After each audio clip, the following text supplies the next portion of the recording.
We're going to go ahead and start our meeting. I would like to welcome everyone today. I'm President Irene Bustamante Adams, and we'll call this work session of January 7th, 2026 to order.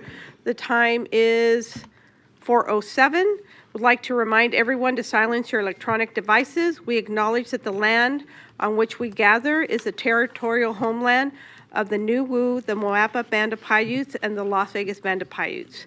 We're going to start with item 1.01, flag salute. Trustee Biasotti, will you lead us in the Pledge of Allegiance? I pledge allegiance to the flag of the United States of America and to the republic for which it stands, one nation, under God, indivisible, with liberty and justice for all.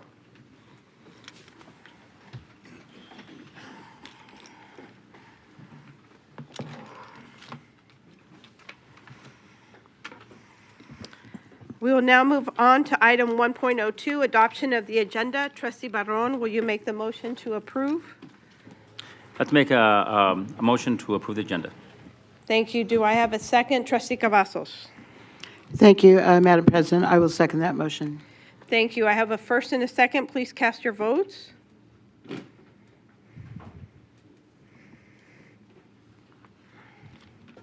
That motion passes 7-0.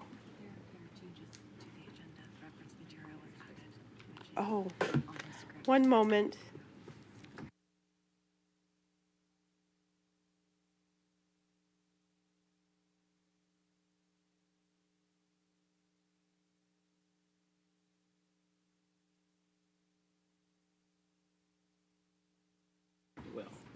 Okay, we're going to go do that one over again because we had some reference material added. So, Trustee Barron, will you make a motion to approve the agenda?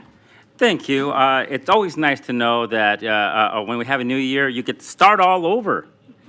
And so with that spirit in mind, I'd like to go ahead and try this one more time. I'd like to make a motion to adopt the agenda with the following changes. Reference materials provided for item 2.01, overview of accountability under SB 460, district and school performance frameworks and opportunities for district input, and reference materials provided for item 2.05, governance policies. Thank you. Trustee Cavazos. And I will second that motion. Okay, I have a first and a second. Please cast your votes. That motion passes 7-0. We'll move on now to 2.01. I'd like to invite our guest, Dr. Wakefield, to come up. I don't know if anybody else is joining him, but 2.01 is overview of accountability under SB 460. There was a lot of measures in that piece of legislation. Vice President Zamora and I were at the Nevada Association of School Boards conference in December. In that executive meeting, this topic did come up, that they are going to be doing an accountability system on the framework, and the suggestion was made to invite our guests to come and make a presentation because in the past there's not been a high percentage of board members that have been part of the process, and we wanted to address it. And so thank you, welcome. There is a presentation, right, Dr. Wakefield? Go ahead and just start. Okay. I hope I clicked the right button. And I think I get to self-advance slides. I do. Okay, this is terrific. Thank you so much for having me today, President Bustamante Adams, Trustees, Superintendent Ebert. My name is Dr. Victor Wakefield. I'm excited to speak with you about the forthcoming district performance framework. I see this as just one of many strong pieces of partnership I hope to have with the Clark County School District. I'll just give a shout out to your team. They asked me to engage in the strategic planning conversations. We're also going to do a listening tour stop in the coming weeks here. So I'm really excited about this audience, but I hope it's the first of many times I get to speak with you all. Today in my presentation, which I'll make brief, I'm going to provide an update on accountability under Senate Bill 460, the committee that we have convened to design the new district performance framework, including a special guest that was willing to come and join me today at the table, one of your own educators, and a major opportunity for input. And so it's kind of a call to action to ask you all to give input through a survey and also spread it to your networks if you'd like. I want to give a special shout out to President Bustamante Adams. As you mentioned, you really were leading the charge to think about this as an idea of a way to bridge the conversations and get more input. So thank you for inviting me today. Okay, before I get into all that, I do want to just take a second to introduce myself. I had the chance to meet most of you at NASB, so I'm not going to go deep into my intro, but I do want to just ground the conversation in the fact that I'm in the state superintendent role because I was a teacher, a fifth grade teacher. I saw the barriers that my students faced firsthand and the educational disparities that impacted their life trajectories. I also saw what's possible, though, when young people have the sort of supports, expectations, and connection to school that they deserve. Teaching changed my path. It led me eventually to Nevada, where I worked for nearly a decade, including a lot of direct partnership with the Clark County School District, given the teacher preparation program that I was leading at the time. So I have some familiarity addressing this board. It was a smaller board at the time. And then I led policy work at the state board level, at the Gwynn Center, and also did my dissertation research in the Clark County School District. So I have a lot of mutual connections, collaboration, and respect for the work that you all lead and govern. So for our presentation today, the work to set forward a district performance framework comes from the accountability provisions in Senate Bill 460. There were many components in Senate Bill 460. It was a 204-page bill, and the aligned accountability systems at the classroom, school, and district levels were one piece of that bill. This includes creating Nevada's first district performance framework. That's what we're going to speak about today. To do this work, we assembled an all-star committee that includes district leadership, trustees, educators, student voice, includes your board president, a phenomenal CCSD educator who I've had the chance to know through the committee, who will share some thoughts in a little bit. And the committee also represents a large number of Commission on Innovation and Excellence members because of the importance of that commission and connection to our work. So if you've been following that along, we have, I think, 4 or 5 members on that very intentionally. You'll also see that my slides today are co-branded with the Center for Assessment, and that's because they're our expert partner that's supporting us in this work. And funding for that partnership is also authorized through Senate Bill 460. The committee is working across a very defined scope with 2 main deliverables. One is to develop recommendations for this new district performance framework, and also to refine the Nevada School Performance Framework, which I believe you'll have more familiarity with given your roles. There's 2 phases of work. Phase 1 alone includes 8 day-long meetings, so this is very rigorous work. All agendas, materials, and recordings are publicly available on our website. We've made a real commitment to abiding by an open meeting law ethos for this, even though it wasn't required for this committee. We started our conversations as a committee by discussing the promise of accountability. So that's what this slide shows. These are 4 of the trends across research and practice.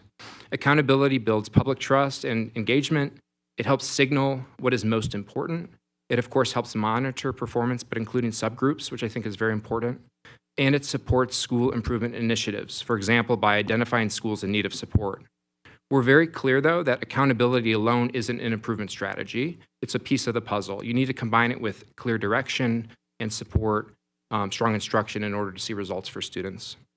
And I actually see the district trustees across the state, including, of course, your board, as one of the main audiences or users for the district performance framework that we're designing. So it's super important to have this conversation and then get your help with the survey. I believe the framework, if designed well, will help you in your decision-making around district goals, policies, and in your partnership with the superintendent. A district performance framework is about outcomes, so it can work in concert with your governance frameworks. I believe it's balanced governance here. One other foundational understanding that we had discussed in our committee is that the school and the district accountability systems have to speak to each other in some way. The committee is debating how about going about this, but coherence is critical, and that's why I wanted to pull this slide in as well today. As I was brainstorming today's presentation with board president and others, I was told that it might be helpful to remind trustees, we lost the presentation. It's back. I was told it might be helpful to remind trustees about what exists currently in Nevada's accountability systems today. So this slide is about the Nevada School Performance Framework. That framework provides an annual summary of school performance for the public And it also helps NDE identify which schools need support and get resources in that way. We'll be refining the school performance framework through this process. Here's an example from that. So this currently exists. This is the elementary school performance framework and the components that are currently in it. The high school framework is the most different from this one, where it has graduation rates instead of growth scores. It has college and career readiness, not the closing opportunity gaps, but it has the same sort of features otherwise. The middle school one is very similar to this. All this is available on our website. I also want to congratulate the CCSD for real progress on this framework. And it's not just stars or numbers. These are truly academic achievement, growth, English language proficiency, progress against closing opportunity gaps. I know from this fall, there was some real celebration of that progress, well deserved. The next slide, though, is intentionally blank because we are building the first district performance framework for Nevada, and we need your help. We're looking at achievement indicators and things that are similar to schools, of course, but also at a district level, there's a unique set of responsibilities that should be considered in performance. Things like fiscal management, talent recruitment and management, things that you wouldn't necessarily hold a school accountable for, but you would want to at a district level. So there's important design choices ahead that our committee is taking on, such as how do you balance consistency with flexibility, simplicity with usefulness, also whether the district framework should be the same exact one as the school or it should be separate or hybrid. The committee seems to be leaning towards hybrid, and that's all available in the meeting notes, though it's early on in our design process, so you can't hold me accountable for that today.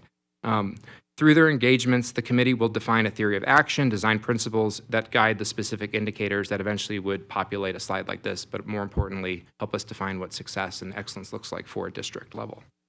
The main reason I'm here, though, with you today is, of course, because we want to activate you all and get your help. We have a survey that is live as of today. It will also be emailed out to all trustees across the state through NASB. That'll be by the end of this week. The QR code, though, is live now, and the SurveyMonkey address is also live. We are also going to be boosting the survey through all of NDE's channels, but given your leadership, would love for you to share it out and definitely take it. There are components in the survey where you can share your thoughts on improvements to the school framework and the things to include as we design the district framework. There are also other things that you can share related to accountability in the state, our Nevada report card site, other things that we'd love to continue improving on. So now I'm actually very pleased to turn it over to Ada Perez, an educator at the Northwest Career and Technical Academy. She's on our committee. I was very impressed with her contributions in our first two meetings, so I thought I would ask her to join me as one of our CCSD representatives on the committee, just to briefly share a little bit about your experience. Thank you. A little bit about myself. I have been serving the public school system in Nevada since 2006, specializing in special education and Spanish. Over the past 15 years, I have been serving, I have the privilege to serve at Northwest Career and Technical Academy, where I taught level 1 to advanced dual credit in adult classes. I have been a member of different committees where anywhere from discipline to the Continuous Improvement Plan Committee, and I take great pride in being part of the WIDA committee, where we achieved state-leading passing rates in 2024. As a mother of 4, educator, and community member, I am fully committed to providing every child in the state of Nevada the highest quality education experience. We possess the talent and resources necessary to advance our state if accountability is shared among the students, teachers, administrators, community members, and all stakeholders involved. A robust accountability system that is incorporated in checks and balances at multiple levels is essential for this endeavor. I envision students eager to anticipate attending school and to learn from enthusiastic teachers dedicated to fostering intellectual growth. These educators should feel empowered and challenged and to challenge students to reach a new heights, supporting by the school leadership, the community, district board members, and the rest of the stakeholders. Achieving this system requires an accountability system that operates throughout the academic school year rather than solely during periodic evaluations conducted by administrators. I am fortunate to be a member of this committee to be able to collaborate along the side of various members from across our state, including our superintendent, Wakefield, where this committee is really different because we have the privilege of hearing from many different people that really know their area, and we are making decisions with data-driven data in the center, and obviously student center in all levels. As a collective, we will identify non-negotiable based on legal requirements, evaluate effective and ineffective practices, and determine how data will inform our next steps. I look forward to serving my state to ensure that every student in Nevada receives an education experience that prepares them to compete not only nationally but also in the global stage. And so with that, we wanted to remind you of the survey I talked about before. We heard from our educator. This is the call to action. We need your input. It'll be open until January 23rd. And again, it'll be passed along to all trustees through NASB by the end of the week. And I'm here for any questions that you have about the content shared or further ways to collaborate specifically related to the district performance framework. And then finally, we tried to include access to all the links and resources if there's anything that you want to follow up on. And then I included, just as an FYI, there are federal requirements that drive the school level framework, so I also included that crosswalk. Sometimes people wonder why certain things have to be in our school framework, and there's sometimes federal requirements as well. So thank you for the space and time. Thank you so much. And for the trustees, because of the timing of the survey, that's why it's part of our work session, and also because there was low participation usually from trustees, not only from this district, but across the state. And so I know we were tackling this in December and wanted to make sure that we had input and understood that the survey was released today. So there is a window. I'm going to ask Vice President Zamora to chime in, but also our superintendent to chime in, and then if there's any questions as well. So Vice President Zamora. Thank you, Madam President. Thank you, Dr. Wakefield and Ms. Perez. I really appreciate, because during NASB we were able to discuss, and I think the committee was working really hard, and there was some missing pieces because we do have professionals, and I appreciate you listening to the point of we needed to open this as soon as possible and have it in front of people, because we definitely want that community input. Like, it's just us doing our job, but it's also the community. So I thank you for bringing the presentation, because I know it was a quick turnaround, but I'll leave the questions for later, and I'll let Superintendent Joan Ebert if she has anything else to add. Thank you, Madam President and Vice President. And it's exciting to have Victor in the room. You're how many months old now? Months old. I've been in this position for 2 months. 2 months. Yep. There we go. So he's obviously hitting the ground running. And as we all know, we very much appreciate accountability. And have had the conversation. What I really look forward to, and either validate or say, no, Superintendent Ebert, you are way off, but it's the opportunity for us to think differently about what the measures are that for the accountability. Because for the current accountability for our schools, it was built in 2013, 2011, 2013. It's very, very old. At the time, it was a very good system, which was there were educators, classroom teachers, administrators statewide that worked on it, but it's old. It's outdated. And so my hope and dream that as this work moves forward, that we're not just looking at one metric that is designed specifically for one type of student, but that we look at what we all have signed off on is getting our students not only to go to college, but make sure that they're workforce ready, or that they're ready to go into the military, and that all of those components are taken into account, and not just a college-ready assessment as being the main part of the district or any school readiness as well. So. Thank you. Trustee Esparza-Stroffigan. Thank you and congratulations. What an honor to have you with us today. I think this might be our first time having the state superintendent present to the board. And I think such a welcome, refresh, new start of the collaboration. My question is this. Some of us had the privilege of being a part of focus groups and formulating some of the new national Portrait of a Learner. And so Nevada has developed that in consortium with so many different voices at the table. Because this would be a district framework, which would be systems and process, how, I guess first, there's two parts. How would that be potentially considered or integrated? And I'll stop there. So this was why we made such an effort to make sure the Commission on Innovation and Excellence is shaping this decision, because that commission has adopted the portrait as their North Star. They've done a lot of work around competency-based learning.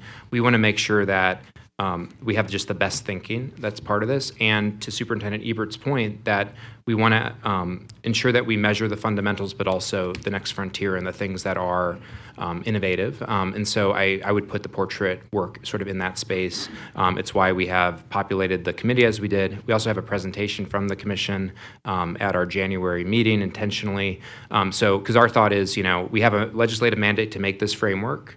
But what goes into it, we want it to be co-created. We want it to be collaboratively done. I'm not trying to put my thumb too much on the scale yet with the committee, because I want to make sure that it is truly a representation of what educators, trustees, superintendents, principals, we even have students and employers on our committee. So I would say that, we are looking at the portrait as a key input. And the way that would flow into a framework, I'm eager to see what that looks like and hope that we have a good outcome. Thank you, because I really appreciate all of the fact that you're going to have that integrated somehow, because of that work is very important, like our superintendent said, as far as really getting our kids skill ready and not necessarily whatever they choose. It's about their passion and joy. Second part, so having said that, what have you done to look at other districts across the nation that potentially have a district framework? And that could be, I don't need specific names, but has there been thought for that? Oh, certainly. This is why the Center for Assessment is our designer and partner. They've done work in 40 states. They have 15 years of a track record. They are the expert in this space. They even helped us, more than 12 years ago when we were doing the last design as well. So they have a catalog of many examples because they helped design many examples. So I inherited that relationship, but thank goodness that was something that the interim superintendent, Dr. Canavero, had advanced because, as you all know, SB 460 came out of the 25 session, and there's a lot to do that couldn't wait for the new superintendent to start. So I have been getting to know them and their work, and they have brought examples to our meetings, and they also, and if you have specific ideas for systems that we should learn from, that could also be contributed through the survey itself, and they're very good at asking people on the ground in those places and also surveying the trends and the research related to accountability. Thank you. Trustee Cavazos. Oh, no, sorry, Trustee Stevens. Thank you for this. This is, it's exciting to learn that we're making these changes now, especially after COVID. It's just so many things have changed. And so thank you for coming and providing this. My question is kind of just curious. When I look at the committee, this is fantastic. So much representation all across the state. I do see we have a superintendent from Washoe, the superintendent from White Pine, and I think about Carson City, I think about Elko, and then I think about Clark, right? Because I would dare say that most of the data that you'll receive from the statewide is going to come out of Clark County. And I'm just wondering, outside of the committee and outside of the survey, is there going to be more opportunity for, say, our superintendent? She probably hates me for this right now. She's like, I'm too busy, I don't want to. But is there more opportunity for other districts and their leadership to have a little bit more of a voice in this process?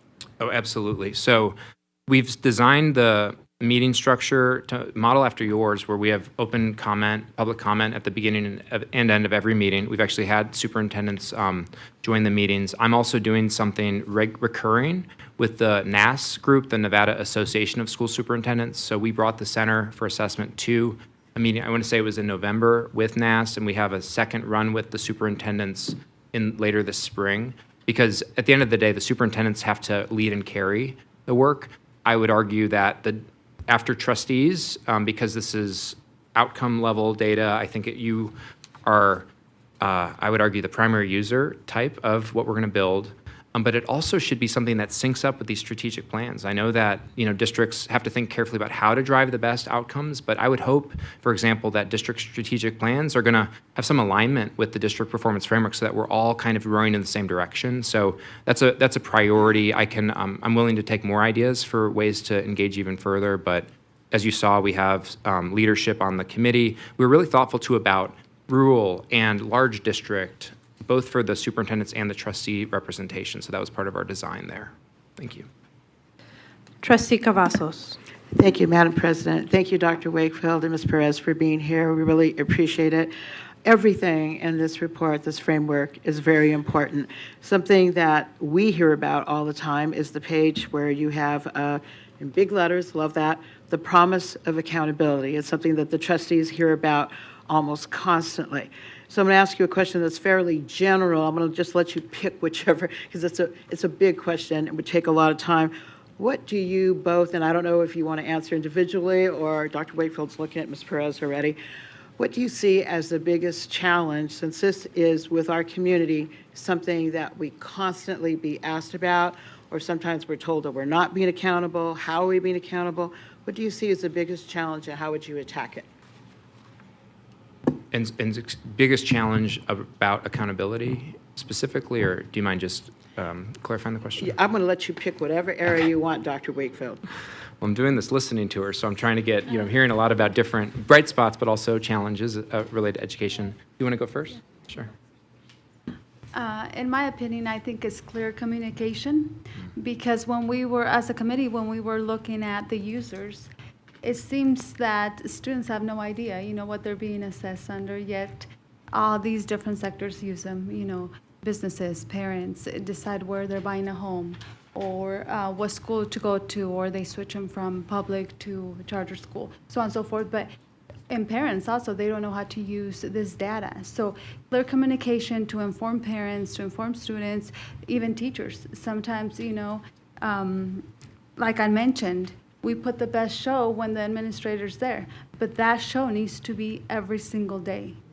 And if we can hold everybody accountable for that, I think we will be in the right direction, but clear communication. Sorry. Thank you so much. That is something that we hear about constantly, and I'm so happy to hear that answer. Thank you so much. Thank you, Vice President Zamora. Thank you, Madam President. I also want to mention at the Nevada Association of School Boards, we have 2 members that are sitting in this committee. This is to Trustee Stevens, who have been very communicative to make sure that we're also including all the districts, and they're in the loop. And then Dr. Wakefield was at the annual conference as well talking about this, because and I'll speak for Madam President, we wanted to definitely take a step back from that conversation too, so we are inclusive of everyone else, because we do take most of the space because we are the biggest district. So that's one part. My question is, Dr. Wakefield, I've told you this before, we're a little fatigued in Clark County with all the surveys. So my question is logistics. How long does this survey take for someone to do? 10 minutes. 10 minutes of community members, parents, or anyone's time to be able to take this and participate in this process. And the other question is more of curiosity. Why such a short timeline? Oh, the window? Yes, for completing the survey. Interesting. Frame it as short. I would, do I do this, Dr. Wakefield, for the record here at these meetings? No, or no. Just Okay. go direct. So we were using best practices around surveys. There is an issue where it can't be so tight that people don't know about it, but actually there's research that if you just have something that's out there for 2 months, the usage rate is lower because there's no urgency to go take it. So we had been advised by the center that about a 2-week window is usually the best response rate that they get for these sort of things. And we have end of January work session, and we need to go and apply all this. We're on August, as the phases, the slide with the phases shows that we actually have to have this built and the first run of data by August. And so there, as you can imagine, there are a lot of design questions, a lot of reliability testing, a lot of metrics to gather to be able to do that. So we're moving at a rapid click by legislative mandate in some ways, and because of how well designed our whole process is. So if that is something where it becomes an inaccessibility issue, I'd like to hear that, because we could work on the back end to see if we could extend, but this was based on best practice. Thank you for clarifying that, because I worry about that. I don't want people to think we're just not being accessible to them. And I think 2 weeks is enough time, and if data shows, I'm sure you'll get feedback if people need more time. Would there be a possibility to leaving it open a couple days after, just a couple days in case those last minute, surveys come in? I think that can also be an option. Yeah, we won't close it like in a way that would preclude somebody on January 24th from submitting. And I can bring this back to the team with it's a thoughtful question, a different angle than I had been thinking about it through. Thank you. Thank you, but I suggest everyone do it before the 23rd. Thank you. Thank you. Trustee Satori. Thank you so much. Thank you for that presentation and all of your work on the committee. I definitely think we're moving in the right direction, and it's great to see. I particularly like, Ms. Perez, what you said too about increasing the accountability, not just at those certain times you're being evaluated, but the goal of doing that throughout the year and it being an instrument that we're really using. Can you speak a little bit more, Dr. Wakefield, about the timeline moving forward, like what the process is going to look like and anticipated rollout and those sorts of things? Yes, so the phase, I'll anchor with a visual, just because there's the design piece and then there's the work ahead, right? So this slide represents the phases of design. You can see in phase 1, we're really focused on the district framework. And then in phase 2, we actually do have the opportunity to refresh the school performance framework as well. And you can see that we have a target date for summer 2026 for this first phase of design. That is aligned to the August requirement in law that we have to have the district performance framework built and the first run of that framework. It is considered a no stakes administration, meaning that any state interventions wouldn't go into effect from that, but it's a way to kind of kick the tires on it, make sure it's functional, get final feedback, continuous improvement. And then as you can see for phase 2, that goes until summer 27. And this is all our best attempt at following the legislative intent, doing this in a way that the NDE can manage, doing this with the partnership with a national expert in the Center for Assessment. And then what would happen afterward is you would have an annual cycle where each year against the framework, there would be a way to do sort of a rating or at least a scoring. We as a committee will decide what that looks like, if it would be something with, that mirrors schools with stars or grades. It's something where it's just data shared. Those are pieces that are all part of our design considerations. And so after the build, it would turn into something that's a tool for public information, for hopefully to help local school districts make choices and also to know where you're making progress or where there are hot spots to continue focus on. And also for our work at NDE. A lot of our work is based upon prioritizing schools and districts for support based on need. There aren't infinite resources, so it's really important for my job to know where we need to really lean in or offer more resources or technical assistance to make sure that all kids get the education that they deserve. Thank you. Trustee Dominguez, and then we'll end with Trustee Barron. Thank you, Madam President. I really appreciate your intentionality of meeting everyone and meeting everyone from the superintendents to trustees, and so I really want to say that. I was wondering when you will, if you will, be releasing the results of the survey, and then how will they be available to the members of the public or just to trustees? How will you be dispersing those results? Yes, we will be doing the data analysis and then releasing them by presenting them to the committee. And the committee meetings are all public meetings with agendized public website materials and recordings of those. So at minimum, we'd do that. We could also collaborate on something even more if that was of use. Because I have enjoyed the partnership with President Bustamante Adams, especially thinking about NASB as well. That might be something smart we could consider, which is actually not just a loop back to the committee, but actually back to trustees. It could be interesting information as an FYI. So there's definitely a publish. We're definitely doing that loop to the committee. That's why we're doing the survey, because they have the responsibility of actually developing the frameworks. But I'm happy to do more as well. Yeah, no, I think it'd be a great idea to send it out to NAS and NASB, and maybe, you know, where there's 17 districts, so it might be easier to disperse it to them, but I think it'd be really good information to have. Thank you. Thank you. And we'll end with Trustee Barron.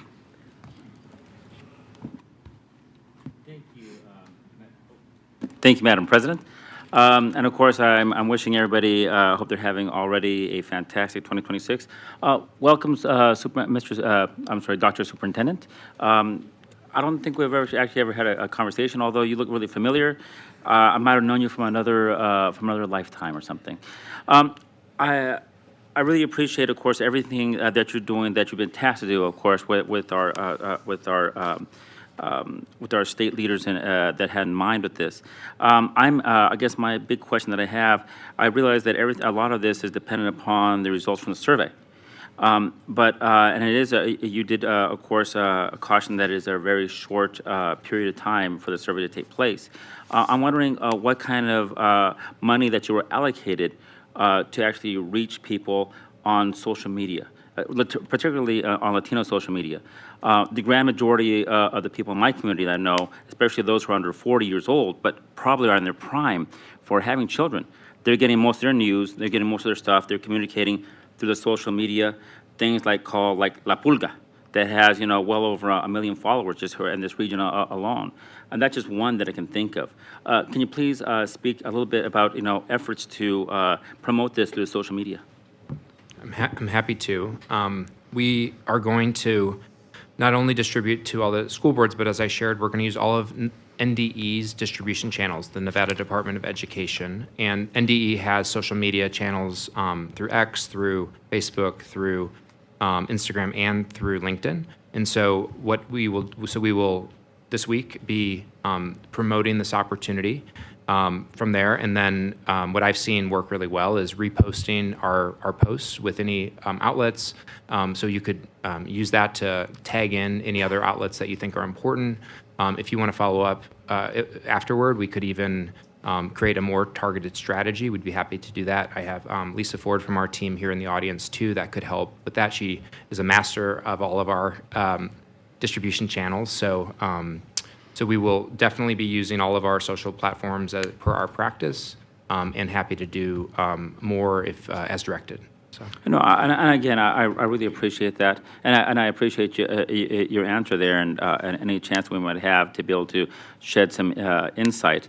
Again, the very people that I know live north of Vegas and East Las Vegas, they're the ones who are very much most likely to be able to benefit from anything that we do here, improving our schools.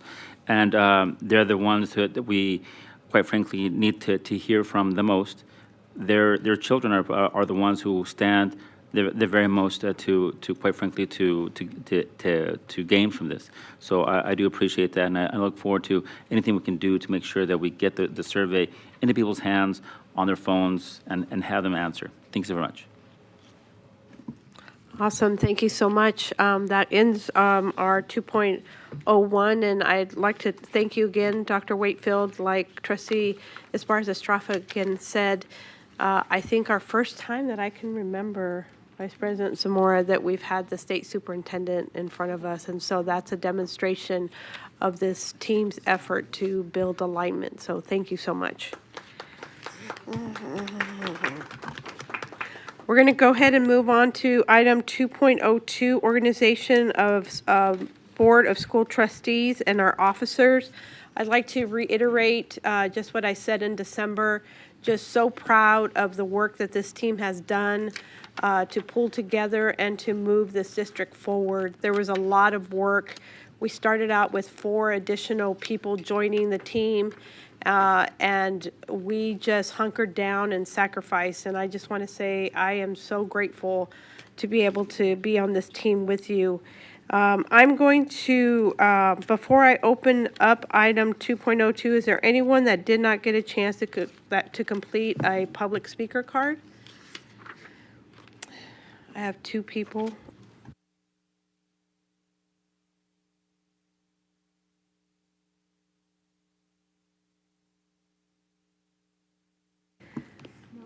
Nope, okay. I am going to, oh, there is, one moment.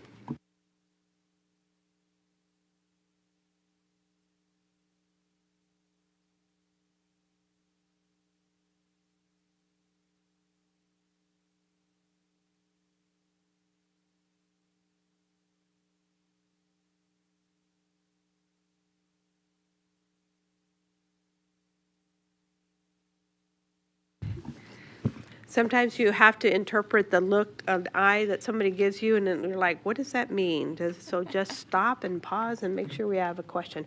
I'm going to ask our legal counsel to actually also weigh in to make sure that I do this right. What I'm going to do is I'm going to read the instructions for the trustees, and then Mr. Parker, after I read the process, I was going to see if there was any discussion by the trustees, if they had questions on the process.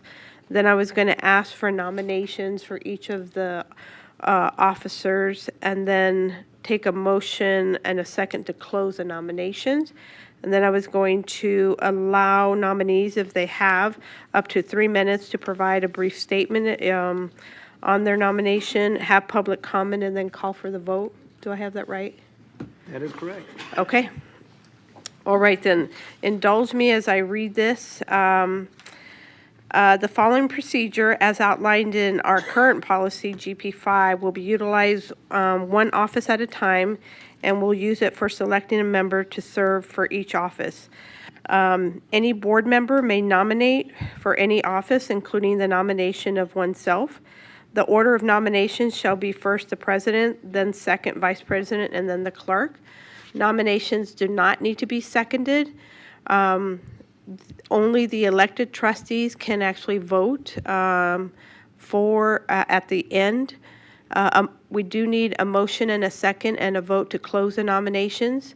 To be elected to an office, a nominee must have 4 yay votes.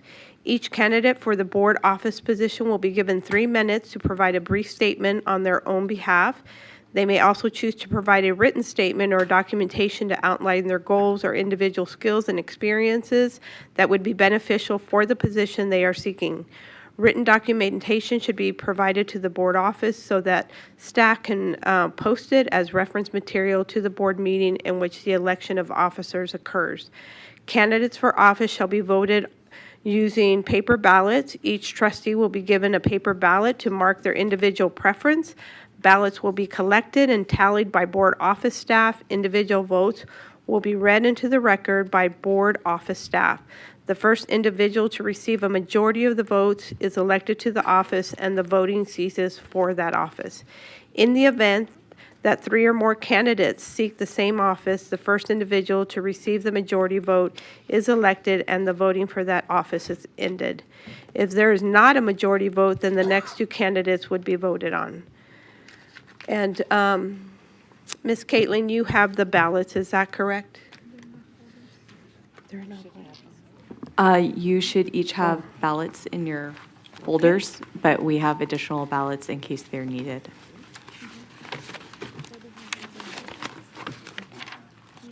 I found them. Very good.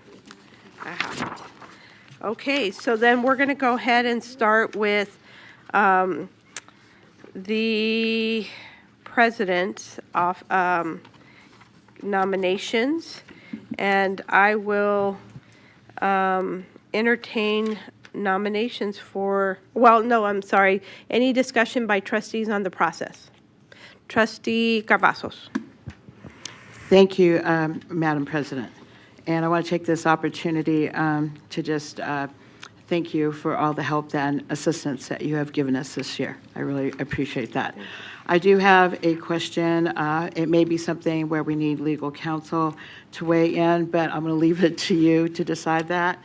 I wanted to ask legal counsel to clarify that our board officer elections are under the parameters of open meeting law. Thank you. Mr. Parker? Thank you. Madam President, Madam Vice President, good afternoon or good evening. I almost started to say mahogany, and then I turned around, you did switcheroo. I was getting ready to say Miss I'm more like Trifley. her older brother, so to speak. Right, okay. But yes, this meeting and everything we do within this meeting is subject to the open meetings law. Okay, so as such, all deliberations should be not predetermined. And I was wondering, I am familiar with this, but I had some questions about this. Could you define that if we had external direct influence where there was not simple law being done, because, our constituents are allowed to say, hey, we'd like you to be president, or we'd like somebody else to be president. But if we had actual direct influence where we are being told or directed how to vote, or if there were a rolling or a walking quorum, would that be allowed under open meeting law?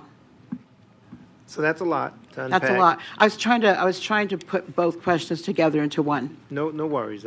Sorry. I have no problem answering all of it at once. I know you don't. So in terms of, let's go serial meetings or rolling quorums, whatever you want to call them, certainly those are not allowed under the opens meeting law. So to give you a brief description of that, what that would be, let's say I wanted to be the president, and I decided to call 4 of the 7 elected board members, trustees. And I said, not only do I want to be president, but I want you to vote for me. That's not a violation yet. But if I asked you what your vote would be, and you told me, then, and I did that 3 more times, that would be a problem. So that answers your question, hopefully, about serial meetings or an attempt to canvass outside of the open meeting process. Yes, it does. And that does apply to both the term rolling quorum or walking quorum, is that correct? Or serial meetings. Serial, that sounds like a serial killer, though, so I try to use the other terms, But let's not put it with killers. okay.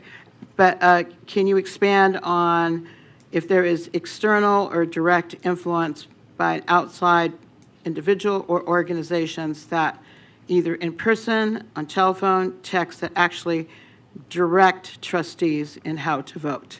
So that's a little more vague or esoteric, I would say. If someone is saying, I'd like to have Trustee Cavazos be the president, and they had a billboard saying that, or they had a plane flying by with a big banner saying that, those are external forces. Right. But there's nothing wrong with that. We all have our preferences, we all have our desires. Right. There's nothing wrong with that. There's no violation of open meetings law by doing it. If someone was threatening you with a gun, then you should report it to the police department, or you should report it to someone, and that's different.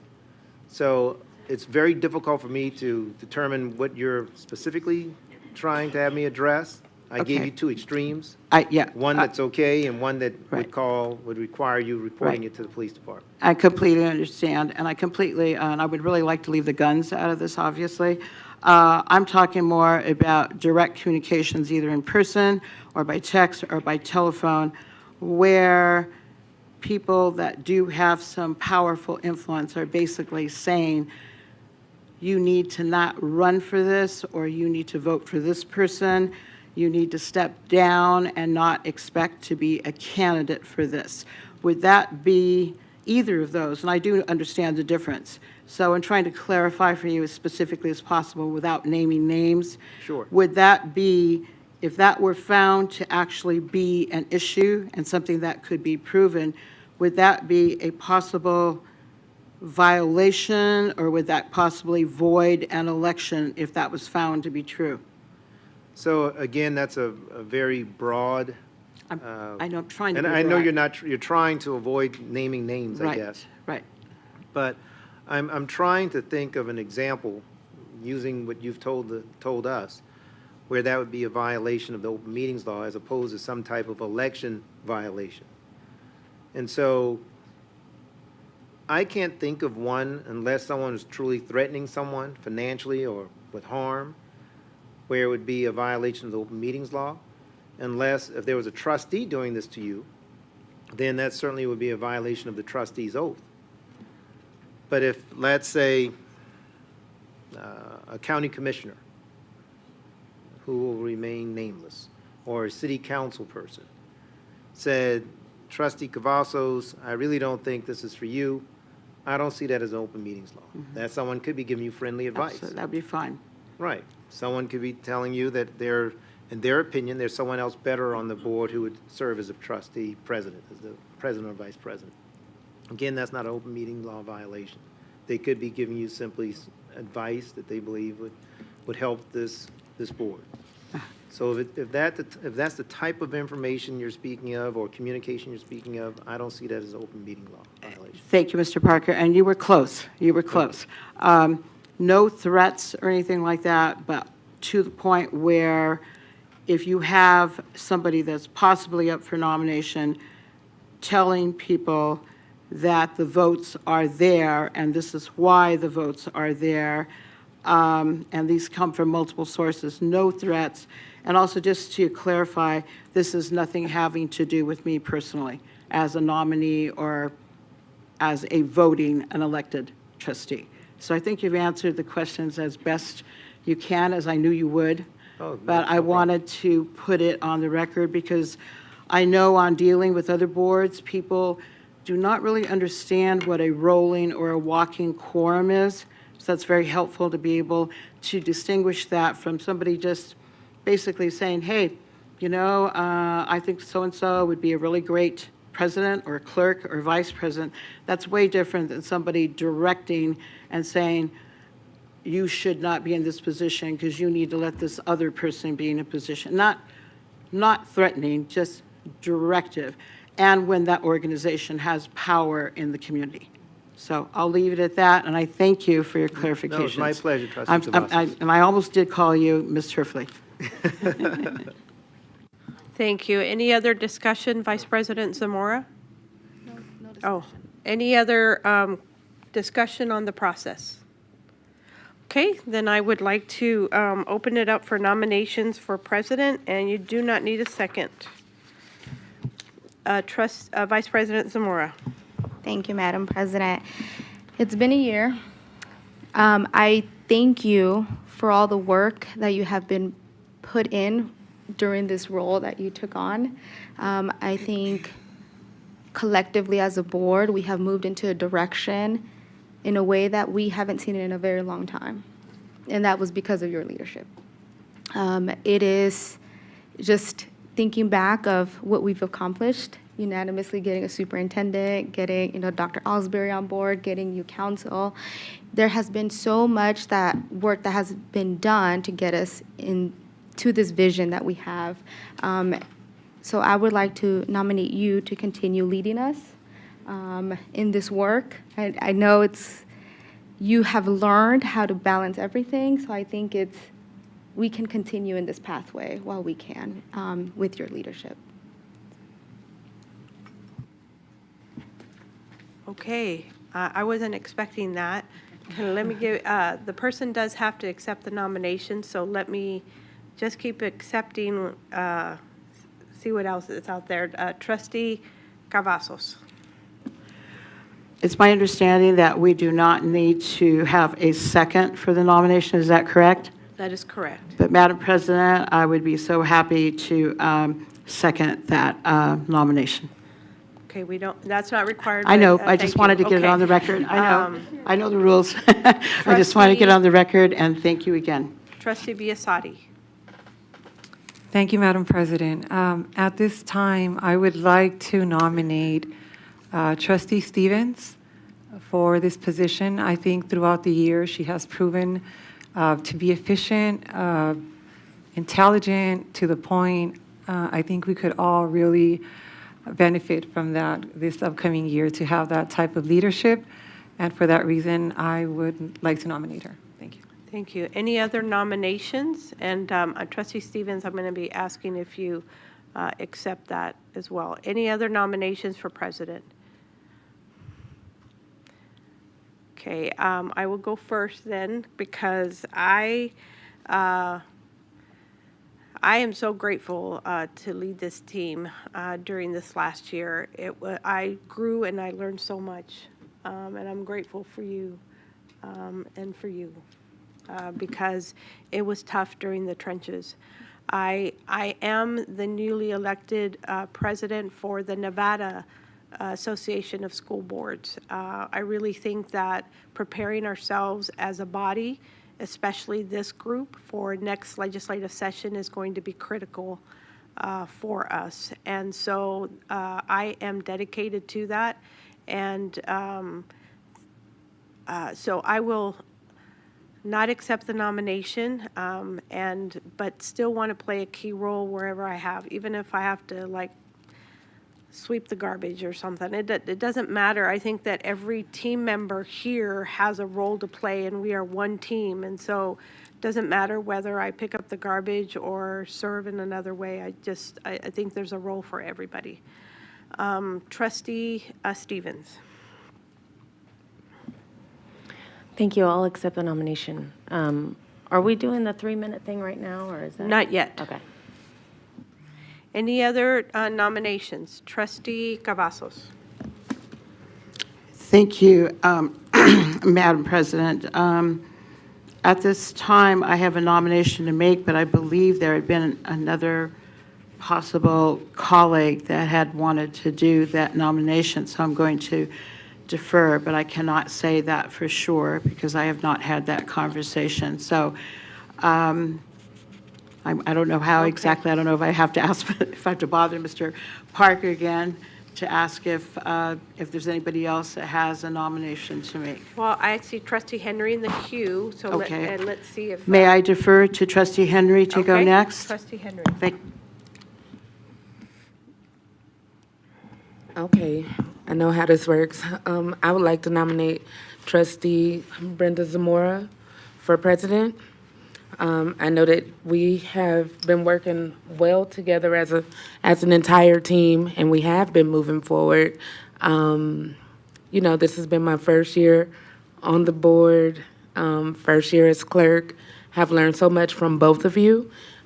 Trustee Zamora has been present, has been very knowledgeable, and has been really dedicated and focused on growing and building other leaders. And so that's something that I appreciate. I appreciate your leadership, but that would be my nomination. Thank you. Trustee Cavazos, are you still wanting to be in the queue, or should I? Yes, I'm still in the queue, and that was the nomination that I was going to make for Vice President Zamora. Experience is so important, and I want to say respectfully to my colleague, Trustee Stevens, that she has brought some amazing business acumen to this board. What I am looking at is something, Madam President, that you helped me understand after I've been here so long, is that even after 3 years as a trustee, that you said to me many times, I'm not sure about this policy, but I'm going to go look it up, and you did. And you said, I'm not sure about how this protocol works, but I will go look it up. And I did, and you got back to me. And so 1 year on the board, it's a huge drink of water. It's like drinking out of a fire hose. I'm looking at 2 former trustees in the audience right here, and one of them was one that helped me with that fire hose, former trustee Carolyn Edwards, and we have former trustee Milton here also. But I want to say that I have known Trustee Zamora since she was a parent, and I was the president up here, and she let me struggle with her last name, and she gave me grace. And for the last 3 years, this young woman has worked unbelievably with 3 small children, personal challenges, to be there and to be present and to absolutely pour her heart into this community. And so I'm going to fall back on what President, we would have loved to have had you to accept the nomination, but after you declined, I have to say that we have to look at experience here, and we have to look at how we are going to go forward with the huge strides that we have made this year and going forward and becoming a destination district. And leadership matters. Leadership matters so much. So both candidates have so much to offer, but I would have to say, please listen to the voice of experience in going forward. Thank you so much. Thank you. Trustee Esparza-Straffigan, do you have a different name? If not, I'm going to ask Trustee Zamora if she accepts. Do you have a different name? I would like to make a statement on behalf Okay. of Trustee Zamora, if Okay. possible. Let me see. Trustee Zamora, do you accept being nominated? Thank you, Madam President. I just always think back of just this year we've had, and like I mentioned when I was nominating you, we were very focused with the vision where we wanted to go. I am honored to accept it because I think we can continue that vision and that train.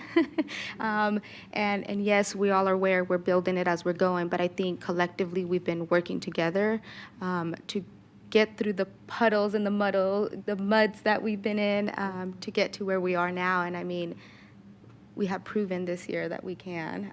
So I want to continue that. So thank you, Trustee Henry, for the nomination, and Trustee Cavazos for the kind words. Thank you.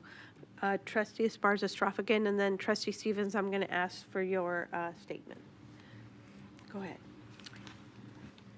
And I appreciate, Madam President, your fairness and your dedication and allowing the appointeds to weigh in even though we don't have a vote yet. So I would like to say, and try to keep it brief, Brenda Zamora, definitely when I first met you as a parent, I would say to you, your passion and your dedication, your presence has always been in educational spaces, even when you were not a trustee. And I just want to say to you, regardless of whether you are voted in, I would hope that the others would understand the vision going forward, who amongst us, and not to say that Trustee Stevens could not, who could continue the momentum and the stability on this board. And I believe that you would as president. A lot of things you see publicly facing, but there's the work behind the door that happens that no one ever is aware. And so I would say that your temperament, your demeanor, your ability to really bring and unify really brings just a balance to the team. So this is why I would support you as being the president in this year. Thank you. Trustee Stevens, would you like to make a statement? Thank you. First of all, I'm honored to even get the nomination, so thank you very much. To my colleagues, I really believe in servant leadership. I was taught that growing up. So in this role, to me, servant leadership is, of course, serving our students, serving our staff, our teachers, everybody here at CCSD, but then also serving all of you, collaborating together and working for the betterment of this district. That said, I know, Trustee Cavazos makes a very good point. I don't have more than a year of experience in this role, but there's other experience that I do have that has brought me to this point, I think. My experience in business, my experience in leadership. I run multiple teams at my company. I own a business, and it's thriving. And I understand finance very well. And one of the things that we are commissioned to do is informed oversight over a $9 billion budget. And that's a lot. So with the experience that I do bring to the table, my hope is that if you do trust me to lead the ship, I will have to fill some very big shoes. Irene has done a phenomenal job, and I know she's going to do big things at NASB and at session. But my goal would be to keep us on the path that she got us on, and continue to move us forward and collaborate with all of you to do that. Thank you. Thank you. I don't see any other nominations. So I do have Trustee Stevens and Vice President Zamora. So with that, I need to close.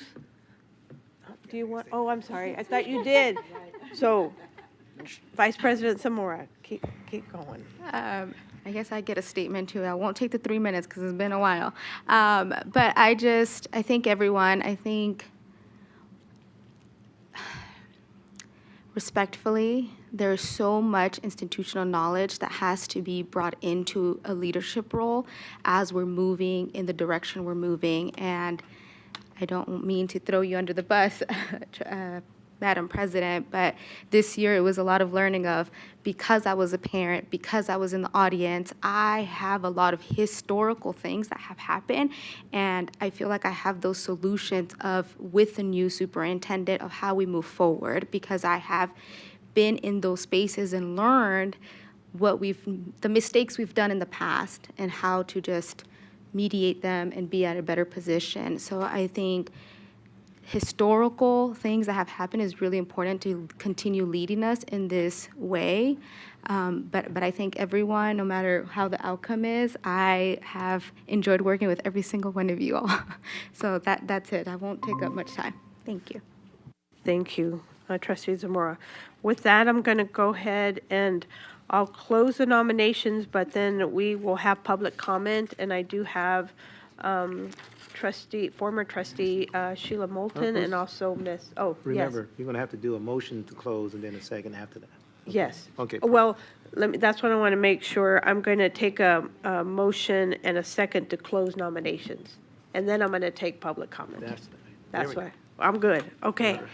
I was just saying that for public comment, we do have former trustee Moulton and then also Miss Binder in the queue. Oh, so I would entertain a motion now, Trustee Cavazos, to close the nominations for president. Yes, thank you, Madam President. At this time, I'd like to make a motion to close the nominations for the office of Board President. Thank you. Trustee Esparza-Straffigan. Second. I have a first and a second to close the nominations for president. Please cast your votes.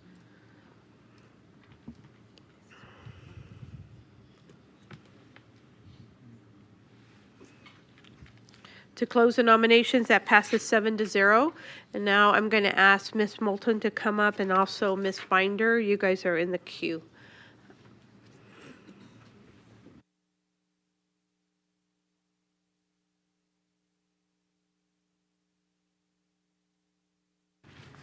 Good afternoon or evening, and talk about history. I could tell you some stories. I have been in this room when there's been elections, when it's been packed, and there were many community members that had their choice in mind. But I will begin. My name is Sheila Moulton. I am a former trustee, and for the past 6 years have served as a board member for the ABC PAC, a better choice for our students. ABC PAC's mission statement is, and I quote, help elect and support school board trustees who are professional, principled, and student-focused. In the last year, we have observed a move in the direction of this statement. Thank you, one and all, for your choice of focusing on CCSD children. Thank you for all the work you have accomplished in the last year. We recognize that your board leadership has brought consistency, engagement, discussion, and compassion to board meetings. We hope as the board, and I knew nothing about what was going to happen today, and this kind of statement goes to all officers. We hope as the board reorganizes leadership or remains the same, these qualities will remain a priority. We have left with the board staff an invitation for you to attend and or share with anyone interested in running for the Clark County School Board. We are having an event on Wednesday, January 28th at the East Flamingo Library, the Paul C. Blau Theater from 6 to 7, where ABC board members and community partners will present a seminar on running a campaign for the school board and will discuss what the trustees' role requires. We invite anyone interested and all trustees to the event. I have hard copies for all the trustees and the superintendent that I've given to your staff. Any audience members who may be interested or know someone who is considering running for the position of trustee is invited. I believe districts D, F, and G trustees positions will be up for the election. Again, I thank you all for your service. And just to say, kind of extemporaneously, I have watched almost every board meeting, and I have felt such a joy. I have children and my son and a son-in-law that work in the school district, and as a community member for 48 years, you matter. And even when you walked in tonight, and I saw the smiles and the camaraderie between you, and I felt the countenance that exists, and I hope that that continues. So again, I thank you. Our children are our future. Thank you all. Thank you. Ms. Binder.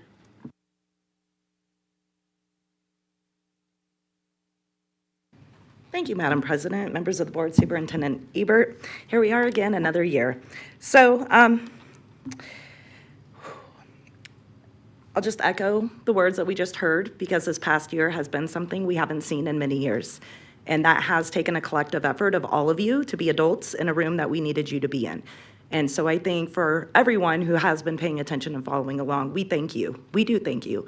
You guys have brought civility back, leadership, even in each of your own chairs as you sit there without titles.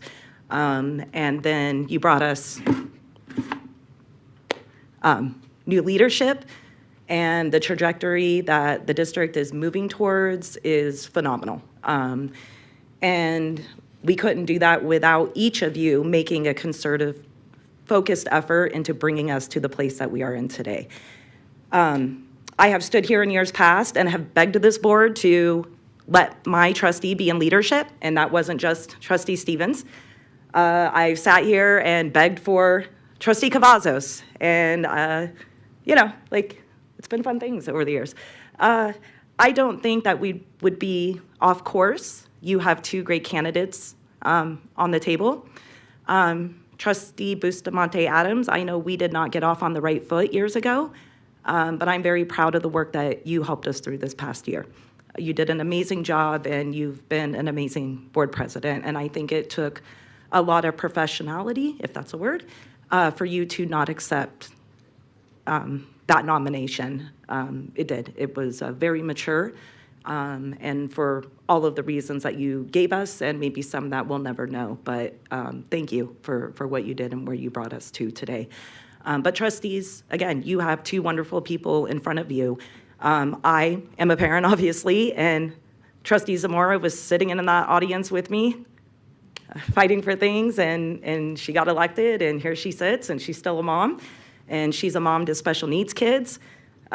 So I have Trustee Stevens, who's my trustee, so I can't pick a favorite in this war, and I'm so glad I don't have a vote, because I want them both to be my friend at the end of the day. But whatever you guys choose tonight, just know that who's nominated, I don't think we could go wrong with either one. And I want you guys maybe to pause for just a second and think about where you want to see us at this time next year, because we will be doing an oath of office, whether it's our trustees getting reelected or new trustees, and the work that's being put in place, the policy work you're doing, and where do you see us a year from now, and who do you want to see us lead us there? Thank you. Madam President, can we have her name placed on the record? You introduced. Oh, we still? I'm sorry, I didn't. Anna Marie Binder for the record. Thank you, Ms. Binder. thank you so much. I don't see any other public comment, so now I'm going to ask you to fill out your sheet. Right, Miss Caitlin? You should fill out the one that says Office of President. You have to put your name up at the top and then make your selection. And then somebody is going to come pick them up.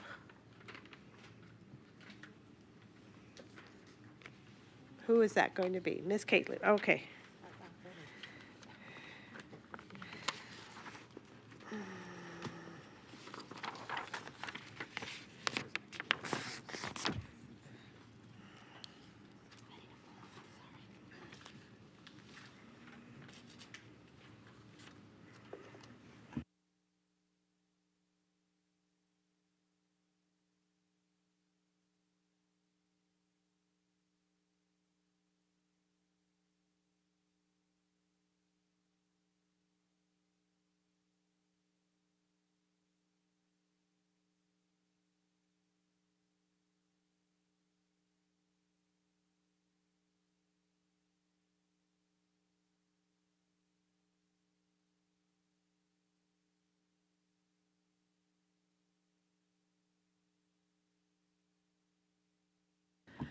Ms. Moulton, while they're counting votes, I know that you put 2. Did you want to speak both in the, just one time? Okay, thank you.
Madam President, Yes. would you like me to read these into the record? Yes, please. Okay. I have Trustee Biassatti voting for Trustee Stevens. I have Trustee Bustamante Adams voting for Trustee Stevens. I have Trustee Dominguez voting for Trustee Stevens. And I have Trustee Stevens voting for Trustee Stevens. I have Trustee Cavazos voting for Trustee Zamora. I have Trustee Henry voting for Trustee Zamora. And I have Trustee Zamora voting for Trustee Zamora. Thank you so much. So that makes it complete. So for our this coming year, Trustee Stevens will serve as our board president. Let us give a round of applause. We are going to go ahead and move on to item 2.03. This is the organization of vice president. Same thing applies to the rules. Any board member may nominate for any office, including nomination of oneself. It does not need to be seconded. Only elected trustees can vote, and you need a motion and a second to be able to close the nominations and so forth. So at this time, then I will ask if there's any discussion questions from trustees. Okay, seeing none, I will ask for nominations. Trustee Cavazos. Thank you, Madam President. At this time, I would like to nominate current Vice President Brenda Zamora to remain in this office for another year as Vice President. And I think I've already given my speech on her qualities. And one thing that I would like to add that I neglected to put in before is that no matter how busy her life is, she does make the time and never complains about the time commitment, which is huge for this job. And so with pleasure, I would like to nominate her for Vice President. Thank you. Trustee Zamora, do you accept that nomination? Thank you, Madam President. Thank you, Trustee Cavazos. I will actually like to take a moment to not accept the nomination. Can I make a nomination since I was already on the queue? Yes, you were in the queue. I would like to make a nomination to actually Trustee Cavazos for the Vice President role. I think as we talk about the historical, knowledge, I think it would be really important in this time right now for that. Thank you. Trustee Stevens. So I'm kind of taking a shot here because I don't know if you'll actually accept it, President.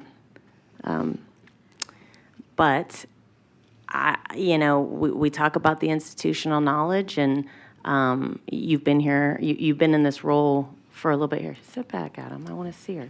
I'm trying to look at her. I don't know if you would be willing to do it. I know that you have other things on your plate. I know that it's still a time commitment, hopefully a little less. But I do think that if we are trying to stay on that same track, there's nobody else I'd rather do it with than you, if you would want to do it. Thank you. Is there any other nominations? And I'm going to ask Trustee Cavazos if she would accept the nomination. Madam President, I want to thank Vice President Zamora for the nomination. At this time, I'm going to respectfully decline the nomination. And at the same time, so since I'm kind of sneaky about sneaking other stuff in, I would like to also reiterate what Trustee Stevens just said, and that I think that it would be wonderful if if Madam President Bustamante Adams would consider being Vice President for another year, because I think that her institutional knowledge would greatly help our new President Stevens with the 3 years of experience that she has in being able to kind of get through this next year with multiple fire hoses coming our way as we attempt our goal of eventually becoming that destination district that we all aspire to. So I thank you, Trustee Zamora. I respectfully decline. Thank you. Trustee Johnson.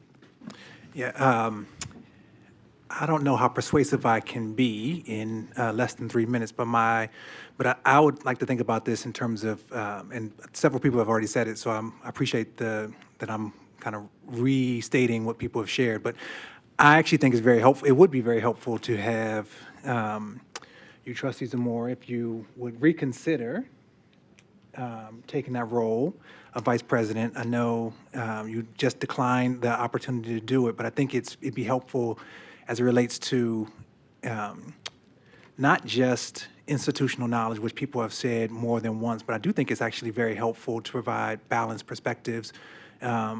Trustee Stevens is, she's intelligent, she's driven, she has a variety of qualities where you provide just a counterbalance to that. And I think having leaders who can work with one another differently actually is really great for organizations. It really does help for leaders to have people who see things differently than them to then help them understand whether or not they are looking at things clearly. So while I recognize that it might be challenging for you to consider doing this role a second time, I think you'd have it in a different capacity, whereas this year you were, at least from my vantage point, you did a lot of learning. I think this year you'd be almost like co-leading. Not that you didn't co-lead this year, but I think it was a different level of co-leading, especially because what you'd be asked to do, at least from my perspective, would be to really provide a very different set of fact basis to the person who got elected president. So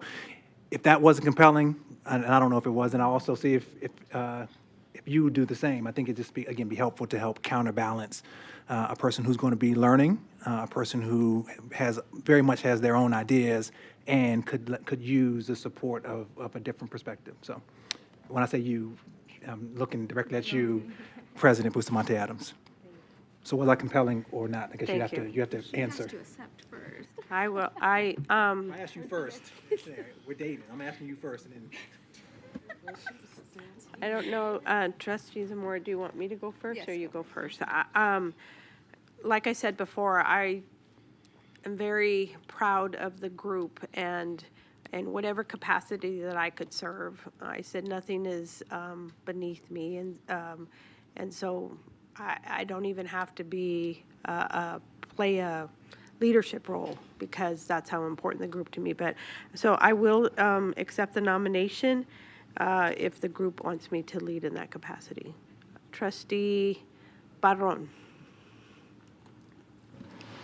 Thank you, Madam President. I'm just going to make more than anything a remark. Vice President Zamora has filled in a pinch, not just during the board time, but out in the community, and also in other situations in which her leadership was necessary. I do realize that she has quite a load, having to balance professional duties outside with her family duties, which always come first. But she's always been available to provide her leadership here. I would actually like to reiterate what Trustee Johnson said and ask the reconsideration.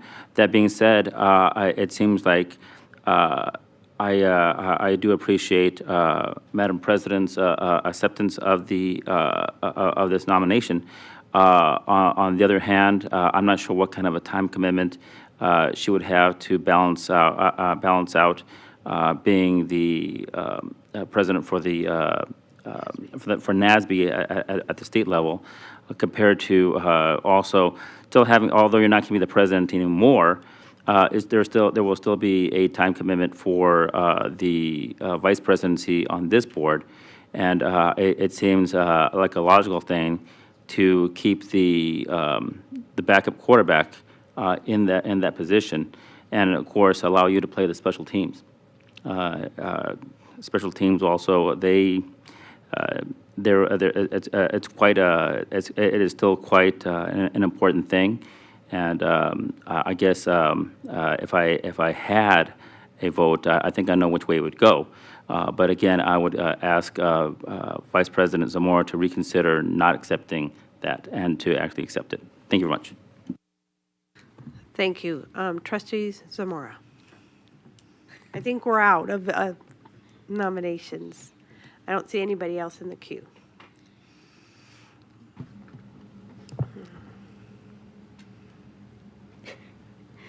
I appreciate everyone's kind words. It has been difficult, and I appreciate that you all see that and I'm going to get emotional because I appreciate you all seeing how much work I've put in while balancing family, and motherhood and all the other things that I do. So I do appreciate you all for noticing that, because sometimes that work goes unnoticed of other capacities and titles we carry. I do believe that our current president will do a great job as vice president, so I will still not accept the nomination. But I really do appreciate the kind words. Thank you. Thank you. You're very welcome. Thank you. Is there any other nominations for vice president, or I will call for the vote to close it? Trustee Cavazos. Madam President, at this time, I would like to make a motion to close the nominations for the office of Board Vice President. Thank you. Trustee Biasotti. I will second. I have a first and a second to close the nominations for vice president. Please cast your votes. And this is to close the nominations.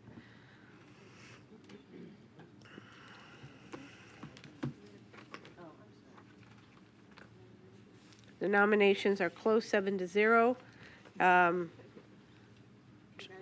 Mr. Parker, what do I do here? Do we fill out the paper? Listen, I Okay. think it's gonna be pretty clear what's gonna happen, but. Okay. Let's just follow the rules and fill it Okay, out. follow the rule. So in 2070, somebody can go back and look at this documentation and be like, it was paper. Ms. Binder? 7-0. Let me make sure. Madam President, do we have any public comment on this one or not? Oh, yes, we do. Oh. Well, yes, we do. We have, so I we have asked Ms. Binder Ms. to thank Moulton us for and this. she declined, and so thank you. Public comment. Ms. Binder. That's how you knew. Thank you. Anna Binder for the record. Madam President, right, today there's two? How does that work? I don't know. Okay. Members of the board, Superintendent Ebert. I'm really confused right now because we just had someone who wanted to be our president and was willing to accept that, but doesn't want to continue in leadership as even VP. And you're making that decision for yourself, but I'm really confused by that. But I do know how many hats you wear in the community outside of this board, and respect you deeply, but I'm going to be pondering that for some time to come. And shifting here, like, we're not going to get a different result, so kind of going back to what I said before, like, where I don't think we're getting any different result, whether it was IBA or Trustee Zamora. So I would like to have coffee or something at some point to understand that, because you would have been an amazing president. You have been an amazing vice president, and I always look forward to your leadership roles wherever I find you when we're out in the community. And I guess I just wanted to use my time to tell you how much I love you. Thank you so much.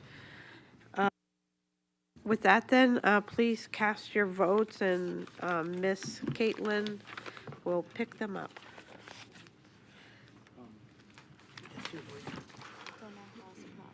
Oh, yeah. Trustee Cavazos, do you have a question? I did. I was just going to ask if we only have one nominee. Do we have just one nominee? I was just going to Yes. ask if we could do a voice vote, so we didn't have to put the secretaries and our Oh. administrative assistants, but I don't know if that's I'm just going to allowed. stay, and Let's do the blind, let's follow the rules. let's follow the rules, so Let's follow just the rules. keep the process. Come back here. Trustee, never mind, not in the queue. Sorry about that. Trustee Henry. I'm sorry, I just wanted to ask a question of legal counsel. If you wanted to abstain from the vote, can you do that because it wasn't an option? Yeah, you could simply not vote. Oh, may I have my paper back, please? Thank you.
Madam President, apologies for the delay. Would you like me to read this into the record? Yes, please. Okay.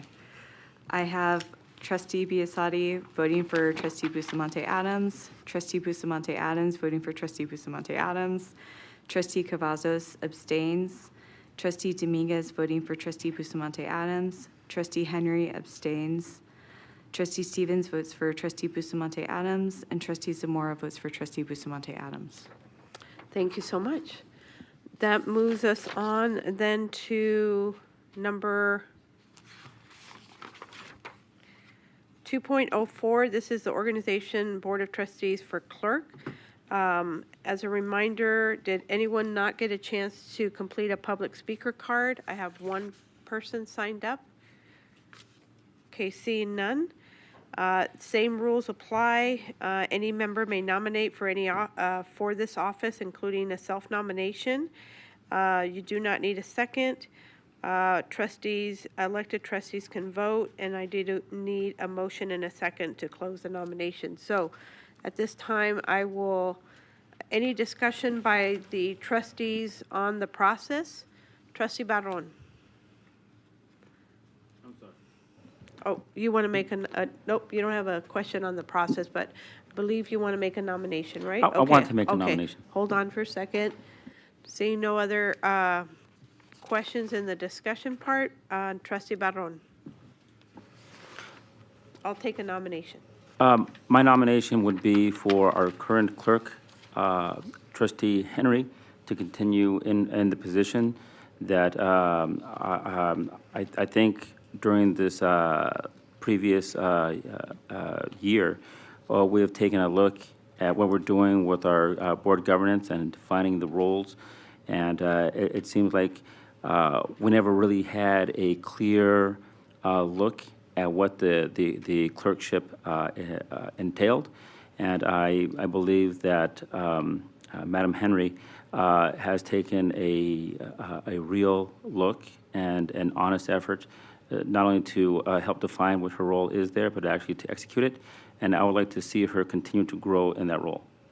Thank you so much. I'll ask her to contemplate accepting it. Trustee Cavazos? Are we going to have the contemplation first? No, are you ready, or do you want to? There might be others. So, yeah, keep Okay, going. again, we do not need a second for that nomination, so this is just a statement, and I just want to basically say that Tamika Henry has really, with a lot of different hats, Tamika. I can't even count how many hats you wear, okay? And I have tried, that she has worked unbelievably hard, stayed after with all those papers that you have to put your signature on and stamp. And she's been on an unbelievable learning curve this year to keep up and to do what she needs to do. And as she always tells me, she still has a lot to learn, but she doesn't stop trying. So I also would love to see Trustee Henry stay in this role for this coming year. Thank you. Thank you so much. Trustee Stevens? I would like to nominate Lydia. I sit next to Lydia up here, so I get to hear all her questions that she's thinking about asking sometimes, or that she does ask. She is one person that I know for sure dives in with both feet.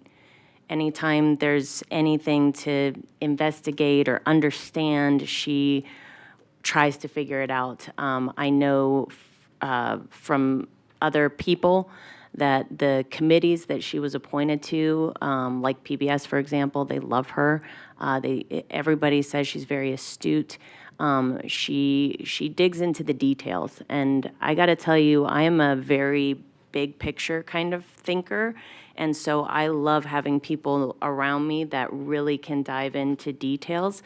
And I think Lydia is really a good fit for that. So I would like to nominate Lydia for clerk. Thank you. Trustee Dominguez? Thank you, Madam President. And I would, I accept the nomination. We were just having this call, the strategic call, and I mentioned macro and micro view of what the district priorities are and just kind of diving into the big picture and the little details. So I appreciate the nomination, and I'm here to work, whether I'm as a trustee or on the team, so as a leadership. Thank you. Trustee Henry, do you want me to see if there's any other nominations, or are you ready? Thank you, Madam President, Vice President. Yeah, I would like to accept the nomination. I have learned a lot this year. I know that there's still so much more to learn. I take my role seriously, and I'm looking forward to forward progress. And I already have the stamp.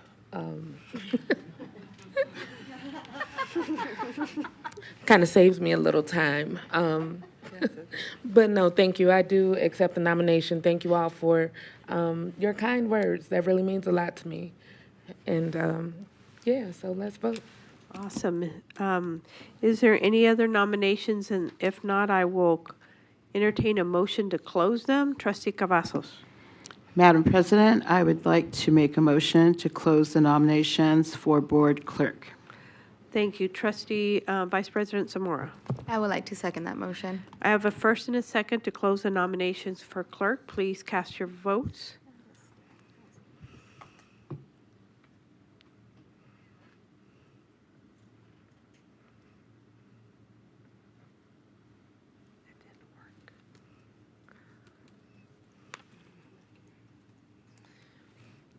Mark, can you, Trustee Henry's,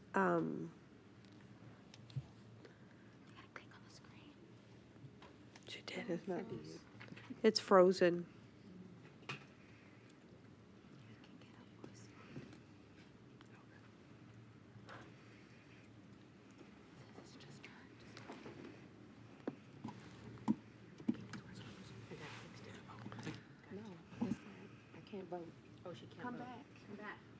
Mark, sorry.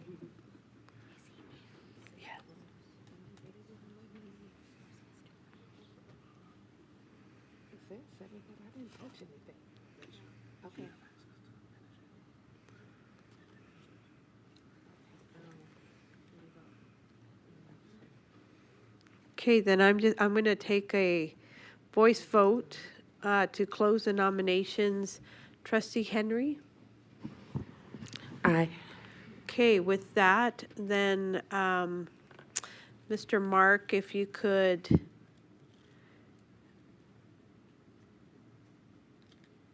tell me what, I know what the vote count is, but I want to make sure we have it right for the record. Okay, that passes 7-0 to close the nominations. Do any of the trustees want to, do you want to give any other remarks? After, I'm going to ask them to give remarks and then public comment. Go ahead. No. Trustee, I know, but I put on my here step number 5 to give brief remarks before we take public comment. But Trustee Dominguez, do you have any additional remarks that you would like to make? For brevity, no. Okay. Then public comment, Ms. Binder, if you'd like to come up. There's no brevity over here. I'll take it for you, baby. Anna Binder for the record, Madam President, members of the board, Superintendent Ebert. So Tamika broke a threshold in our community when she was elected to this board. She represents less than 15% of our student population, but the student population that is most adversely affected by bad decisions, bad policy making, bad financial decisions, and just bad everything. And so I want to take a moment to honor and respect her for earning that vote from her community and for having sat here now for the year and given the representation to the children and the community members that look like her. And I always leave them to hold her accountable, not me. But as clerk, I I guess I'll just kind of say that like the same thing with president and vice president, we have great choices. So again, I'll just ask you guys to reflect again on what you want this work and your outcomes to look like when we're meeting here again next year. And Lydia has also broken molds in her election and her work over this past year. And those aren't to be taken lightly from any community. They both represent a lot, especially for women leaders, women of color, women of heritage, women who are first-generation Americans, for women who are multi-generation Americans, but first or second, right? Because we had Dr. Young and whatnot. So there's a lot of historical markers between you two as you sit here as trustees. And in my experience, and I've said this historically before, but where I met Trustee Dominguez is not where we are today. It took a lot of growth and whatnot. Others have heard the story, but you would never think that her and I could have a conversation. And some may look at us and think that Tamika and I could never meet in the middle or have a conversation, but we do very well. And so any of those things have to be centered around the person having the conversation and their ability to grow and learn. If you knew me 6-7 years ago, I am a total different person than the person that stands before you today. But that's because it also took a lot of insight, growth, personal accountability, and focusing on the work that I wanted to accomplish for my community in Nevadans. And I know that both trustees, as they sit here today, have taken that oath within themselves to be able to sit here today and represent their districts and be fruitful and moving things forward. So again, I don't think you guys have a bad choice, and I just want to respect where each of you sit as this vote comes. Thank you so much. That ends our public comment. I would ask the trustees to complete your ballot with the two candidates.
I do want to just let the audience know that after we finish counting the votes, we are going to take a 10-minute recess. That'll allow us to prepare for the policy discussions that we're going to be having. This year, this team, last year we made the decision to review our district policies, and so it was a heavy lift. We'll talk about the process, but we will take a 10-minute recess. It'll also allow us time to reset our voting system, which has a little bit of a glitch. And so there'll be a 10-minute recess after we count the votes and announce our clerk that will serve us for this year.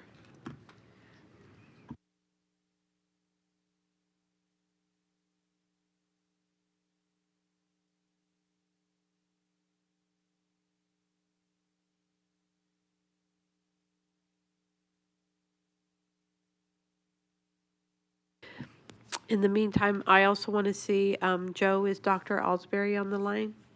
He is, okay.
Madam President, would you like me to read these into the record? Yes, please. Okay. All right, so we have Trustee Biasotti voted for Trustee Dominguez. Trustee Bustamante Adams voted for Trustee Dominguez. Trustee Cavazos voted for Trustee Henry. Trustee Dominguez voted for Trustee Dominguez. Trustee Henry voted for Trustee Henry. Trustee Stevens voted for Trustee Dominguez. And Trustee Zamora voted for Trustee Henry. Okay, thank you. So then trustee Dominguez will serve this group as the clerk for this year. So congratulations to all the individuals. It's very important for us as a team to build bench. I think that's one of the things that has been lacking. And I said there is a role for everyone, whether we have a title or not. We need each person to use their gifts to be able to serve the district and in this community and our students. So we're going to take a 10-minute break. Dr. Alsbury, we're going to, you'll be batter up with us. Give us 10 minutes. Thank you.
To item 2.5, governance policies. I just want to let the public that's chiming in through live stream and those in the audience that this has been a labor of love for this group to handle the policies. It is one of our main responsibilities, and we decided as a team to go ahead and go through the revision process, not knowing how much work it would take to go through this journey. I appreciate the sacrifices that the team members have made, taking evening calls, Saturday calls, just for us to be able to do this work, and I'm so grateful to each and every one. I want to make sure we have Dr. Alsbury on the line. Dr. Alsbury, are you there? I am here. Okay. Can you hear me? Yes. Great. So the Vice President and I decided which 12 policies to go first, so we divided them in half. Dr. Alsbury's on the line for him also to be able to answer questions. This will be like our 288 gatherings where we have discussion.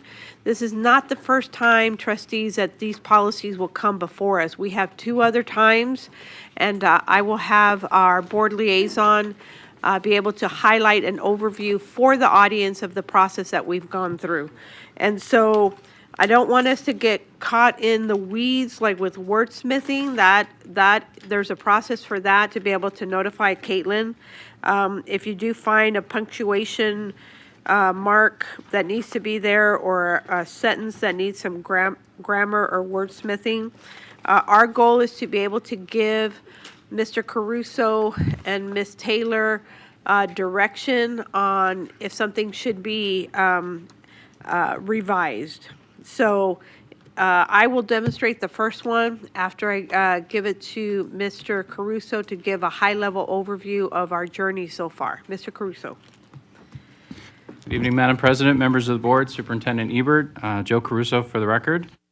As Trustee Bustamante Adams has said, I'll give a quick high-level overview of where we started and where we are at tonight. So first, on Friday, November 7th, the trustees attended a board retreat to address a new process in revising the board's governance policies. Trustees received a presentation from Dr. Alsbury, as well as an overview of the Washoe County School District policies. The trustees then voted to, quote, use the policies from Washoe County using balanced governance, following the proposed plan to make these our own. Trustees were then assigned 2 to 3 board policies to review and provide their feedback. Trustees were provided guiding questions when reviewing the policies to help in their review, and were reminded they could reference current CCSD governance policies and compare the policies to the Washoe County School District. The trustees had from Monday, November 10th through December 8th for the policy review process and to meet with me so that I could add their feedback to the draft policy. Dr. Alsbury was also available if needed for any questions. The board counsel, general counsel, executive leadership team, and Dr. Alsbury then had from Tuesday, December 9th through Friday, December 26th for their review of the trustees' feedback. The first set of the 12 draft policies were then posted publicly in board docs on Friday, January 2nd. We are now here to review the first set of the 12 draft policies and discuss feedback within each policy. I appreciate Superintendent Ebert for her guidance throughout the policy review process. I also appreciate Deputy Superintendent Gonzalez for all of her support. Additionally, I would like to thank Deputy Superintendent Walsh, Mr. Dehoff, Mr. Okazaki, Mr. Parker, Ms. Scott, Ms. Taylor, Ms. Triana, Ms. West, and the entire leadership team sitting behind me for all of their assistance in the policy review process. It truly was a team effort. And of course, can't forget to say thank you to Dr. Alsbury for his support. So that is my brief overview. Trustee Bustamante. Thank you so much. And Superintendent Ebert, I'm going to ask you to chime in because your staff did the heavy lifting along with our legal counsel and the trustees. Like I said, we're only going to discuss 12 today. I will model, I'm up first, but Superintendent Ebert, would you like to chime in? Thank you, President, for the opportunity. This has been a very heavy lift. But what I appreciate about all of this is that we've had dialogue through the entire process with all of you. These are your policies. The legal team, these two gentlemen here to my left, have been phenomenal in making sure that they're linked with NRS. And then as you have Joe, Mr. Caruso sitting here in front of you, the many phone calls, conversations, yes, Friday night, Saturday, Sunday, all of the things to get it right. And the trustees bringing your intellectual capital to all of this. You are the elected officials. These are your policies, and we look forward to getting these to the point where they can be brought to you as final to be the guardrails for the work that you do. Thank you. Thank you so much. Okay, we're going to take the first one, which is that was assigned to me. Each trustee got three or mostly three policy assigned to them. Trustee Dominguez, do you have a question first? I do, Madam President.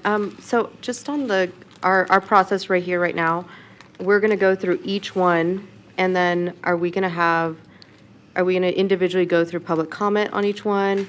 And then I'm here seeing a red no. And then I guess my question is, why didn't we do this in a retreat style where we have a little more of an expanded forum versus here in the work session? Great question. So for your first answer, your first question, this is not an action item, so it's more of a discussion to the trustee who handled the policy, number one. And then your second question is, how come we didn't do it in a retreat style? There is a process when you're changing policy that it should be in a public setting, but we are going to have two more times to be able to come back to this body to make any other revisions or changes, and the public will be able to provide comment to those policies at that time. Okay, thank you. You're welcome. So I'm going to do the first one. It's a 90. Oh, Trustee Esparza-Stroffagan. A process question. So, Joe, you met with us individually about our two policies. I had a question because I went through all the policies. So I want real clear, definitive, are we going to be expected to bring that up now if we're going to provide input publicly? Now, if it's grammar, because some of us were former English teachers, you mentioned Caitlin. So what is that process specifically? I'd prefer not to have to put it in an email. Is there a process where, what is going to happen with that? Madam President, members of the board, Superintendent Ebert, Trustee Esparza-Stroffagan, to your question. Great question. So we are not wordsmithing tonight. So if there's something, if you see we're missing a period, a semicolon, a comma, an exclamation point, please email that to Caitlin, and then we will have that. The due date for that is January 21st. It's 2 weeks, because the process after tonight will be to begin the notice of intent.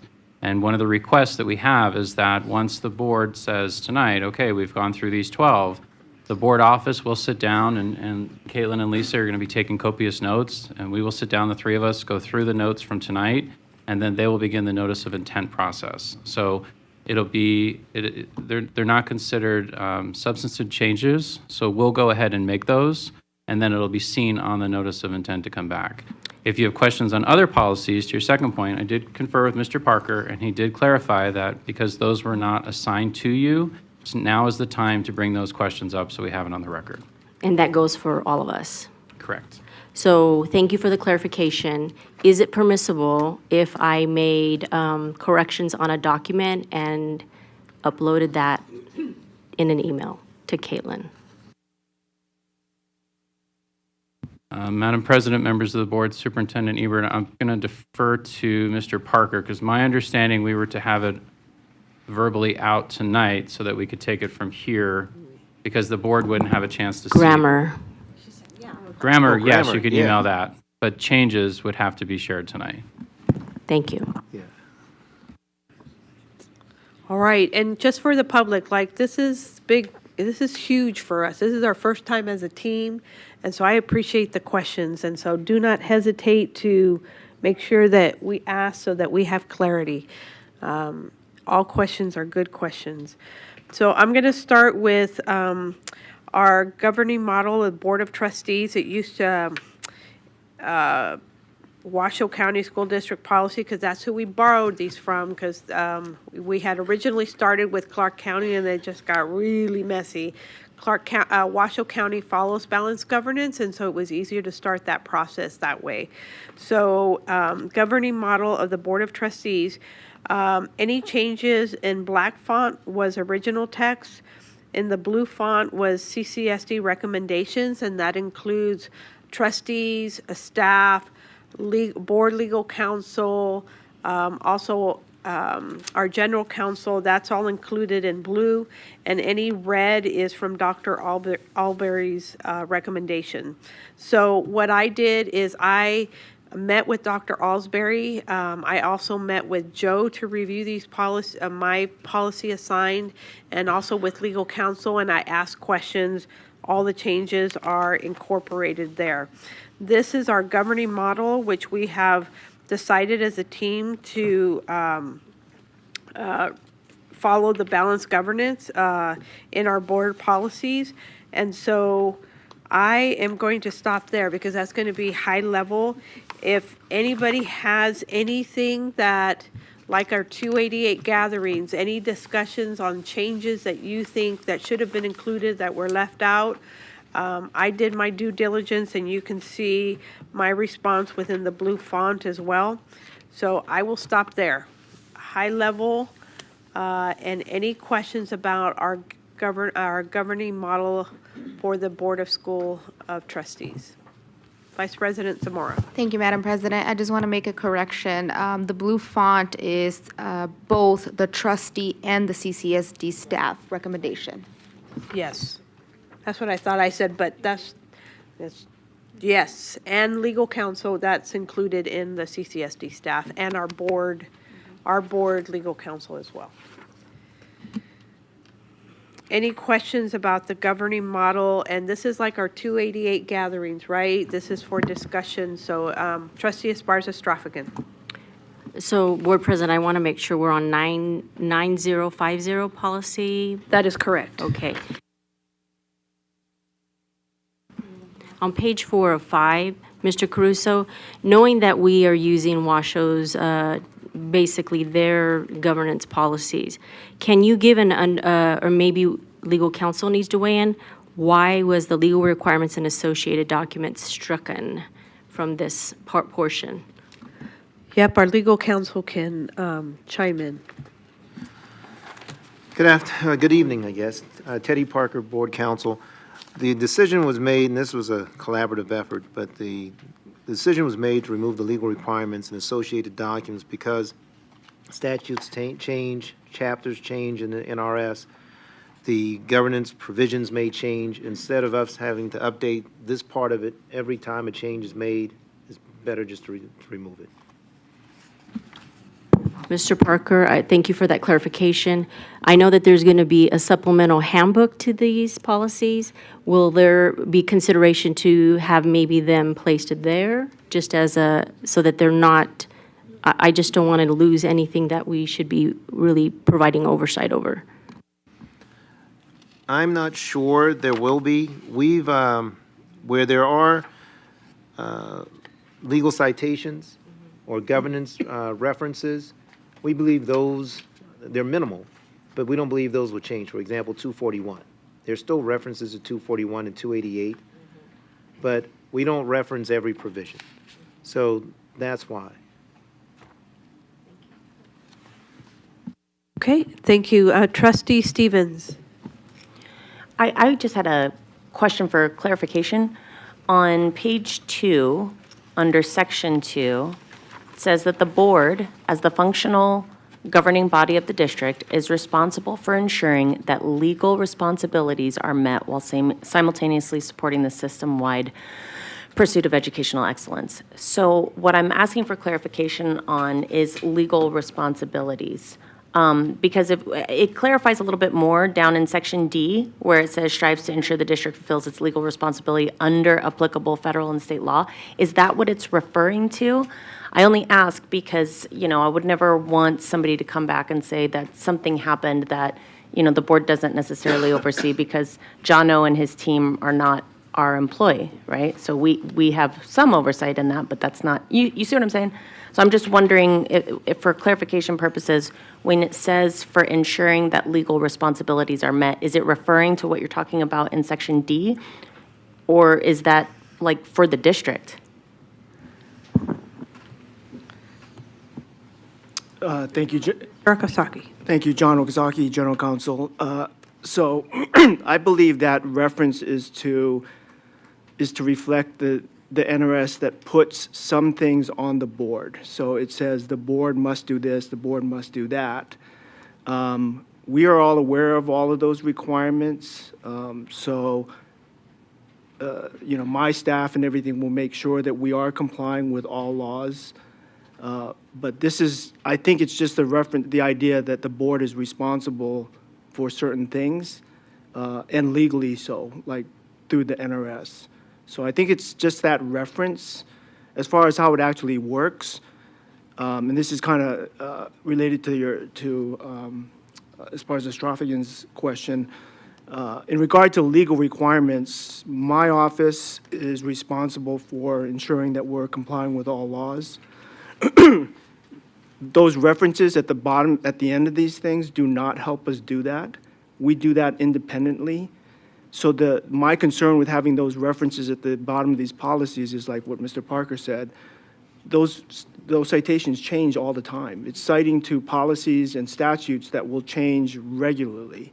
And so us having it in there does us no good. It doesn't help us comply with anything. All it does is create a possibility for it to be incomplete, outdated, and so on, and confusing. So that's the reason I also recommended that we do not include any list of statutory citations at the end of the policies. But going back to your question, I think that's just a reference to the NRS legal responsibilities imposed by NRS, and an acknowledgement that you do have those responsibilities. Okay, thank you. Trustee Cavazos. I just wanted to add, and I'm jumping ahead here, but also agreeing with John that I was assigned policy that, and Joe will back me up on this, that when we get to that, this is jumping ahead, it's reference H, and that was Washoe Board Policy 9165. I think some of the questions that my colleagues are asking will be kind of better defined when we get to H. Thank you. That does help. Any other questions from trustees? I will ask our board liaison, Mr. Caruso, to recap to make sure. Like I said, this is like our 288 where we have discussion. This is not the first time that this is just the beginning of the process. We will have it 2 more times come before us before we take a vote. So, Mr. Caruso, will you please recap, and then we'll move to the second one. Certainly. Madam President, members of the board, Superintendent Ebert, Joe Caruso for the record. So I have the questions on the legal requirements were answered. The references were addressed. And I have, other than any grammar that may be emailed by Trustee Esparza-Stofferman, I have no substantial changes to the current policies.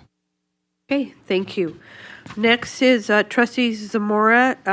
She was assigned 9051, which was our previous number, Board Conduct, Ethics, and Operational Protocols. Trustee Zamora. Thank you, Madam President.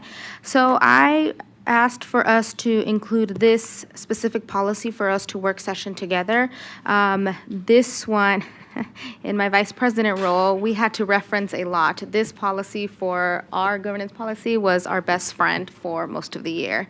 There was a lot of the same things from our policy we just put in blue, but I specifically want us to focus on page 9 of 11. This is specifically the process when a trustee is in disagreement with another trustee and what that will look like. There was a lot of trial and fires, trial by error, there was a lot that happened.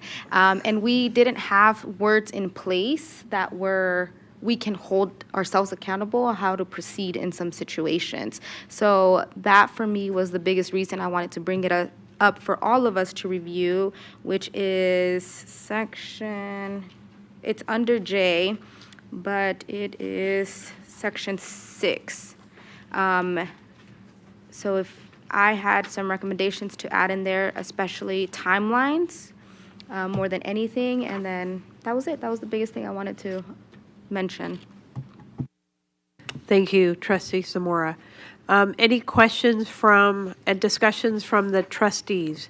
And I agree, I am so grateful that Trustee Zamora volunteered to take this one because I think we were severely handicapped by absence of some verbiage. So thank you. Any questions? This would be our board conduct, ethics, and our operational protocols for our team. Trustee Cavazos. Thank you, Madam President. On page 8 of 11, let's see, middle of the page, it would be, I think, Roman numeral 10. I'm sorry, 10. Trustees come to the meeting familiar with the agenda and prepared to discuss, ask questions, and take action on agenda items. We receive briefings that, of course, the public is not privy to. I'm wondering, is that going to be anything to where is that going to affect in any way as far as, I don't know how we make sure that trustees, that's a personal responsibility, but we have had issues where it was apparent that, that probably because of time constrictions, that I wonder if there's something that could be made more specific there. Do you have any suggestions? I do. I wonder if on some of the presentations that we have that are fairly complex and that our superintendent is kind enough to provide us with, is that maybe that we could streamline that if we've already had the briefing and then we have the opportunity with Mr. Caruso that if I miss a briefing, anybody misses a briefing, we can do follow-up questions so that our staff is prepared to answer our questions. My suggestion would be, would we be able to have like maybe a time deadline or something that where the trustees send those follow-up questions to show that, I don't know, I'm trying to make this sound like it's not like we're treating trustees like children, but that we do come prepared for the agenda, because a lot of times there will be things that are very, very complex, and only 3 or 4 trustees will enter the discussion. So I don't know exactly how to do that. I'm going to ask, also put Dr. Alsbury in the queue hoping you would. Ask that question, especially how does Washoe handle that when just in case a trustee does miss a briefing, and is there a window of time in order to be able to submit questions and be prepared for the meeting? Dr. Alsbury, are you there? Yeah, I'm here. Yeah, there's nothing in the Washoe policy, but they do have a debriefing and an opportunity, and board members are encouraged to ask those questions outside of the board meeting. So that is just clarification questions of that nature, just to make the meetings more efficient and in order to be prepared.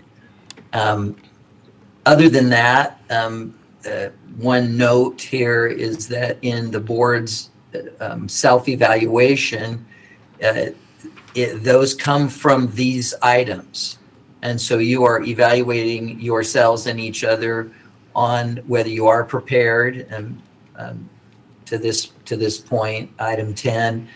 And to that, also to that extent, underneath another policy, which is a part of the board officer responsibilities, particularly the president's responsibilities, is to ensure that trustees are in fact following the standards and practices that are listed in this policy. So the way that I believe Washoe handles that and would be that the officer, particularly the president, would coach or work with that board member if they were in fact not, prepared.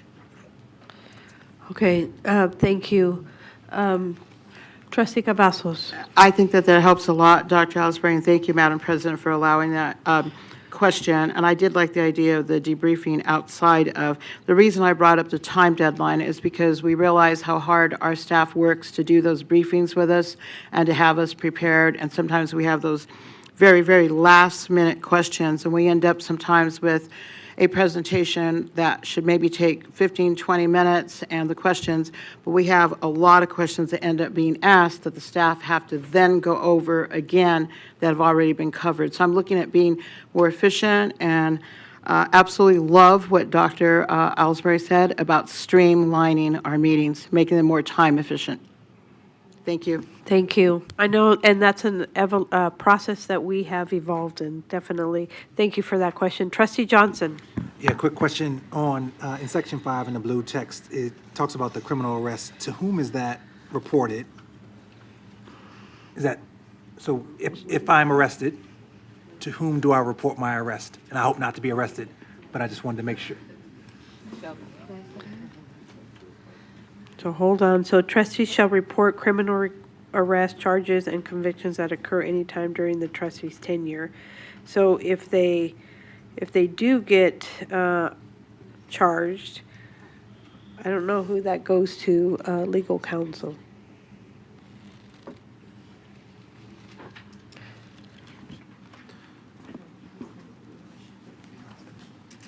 So I'm sorry. Again, Teddy Parker for the record. Very good question. It doesn't say specifically in the policy. I've looked at that myself. We were concerned originally when we were going through this that the word charges were not there. It was just arrests and convictions. But I would imagine that if you're charged or convicted any one of these three items here, you'd have to report it to the district. I think at that point, the district would then have to determine whether or not there's some kind of qualification issue. But I also, and this is not taken directly from the policy, but certainly there's ethic issues that would have to be considered. Yeah, because it feels like it'd be a bit of a conflict, and just like, while I recognize that, we have an odd relationship with the district in that we are not employees of the district, we supervise an employee of the district, and yet when there are behavior issues that we display, who is the governing body that holds us accountable to our to the standards that we've set forth? So, Does that question make sense? No, the question makes sense, and I'm sure Dr. Alsbury will weigh in on this, but I will tell you generally what I would think the response would be. Because those who are elected officials, I'll start with that. There's ethic responsibilities. There's we have a state governance that handles that, not just beyond this board. So they would probably have to be notified. If it's an arrest, certainly district attorney would be aware of it. I think you should we'll probably have to notify the president of the board. Okay. And then I think you'd have to notify the superintendent. Okay. I think that's my safe answer. Okay. Because I think eventually the state will have to know as well. Got it.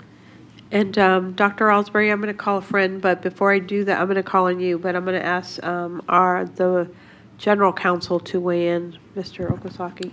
Thank you, John Okazaki, General Counsel. My understanding of this provision is like what Trustee Johnson is saying. You guys are the governing body over your trustees. So this whole policy is trustee conduct or maybe misconduct, and how is that addressed? It's always been my position that the only one who can address that is this board through these policy provisions or the district attorney. So it would be my position that the superintendent and my office would have no authority to address any misconduct by a trustee. The only time that we would get involved is if a trustee is doing something inappropriate to an employee. And I don't know how long people have been around, but we've had situations where the district would have to to take action, but really we would be taking action like a public person. Because that's the only way, you know, we would be protecting our employees from some member of the public who happens to be a trustee.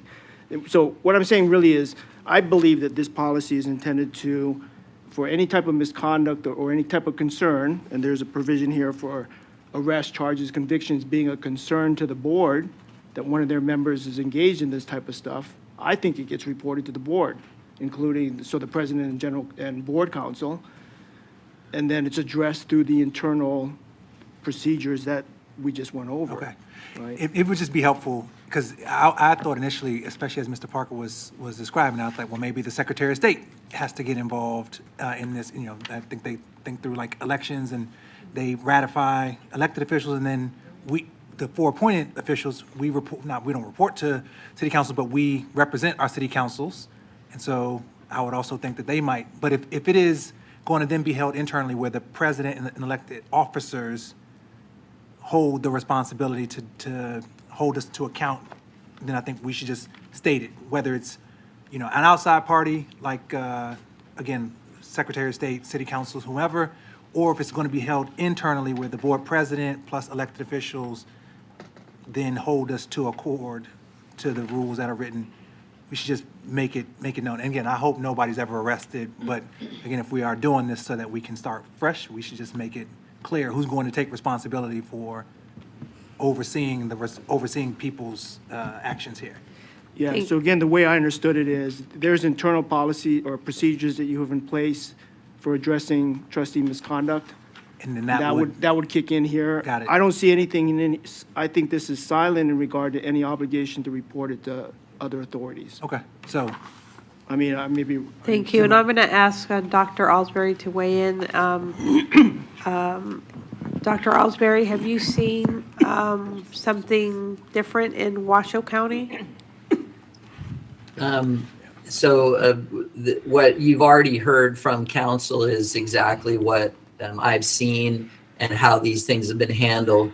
I don't know if this is, analogies are always dangerous, but as board members, you are elected officials, and so think of a very similar question regarding a senator, a representative in the House of Representatives, either at the state or the federal level.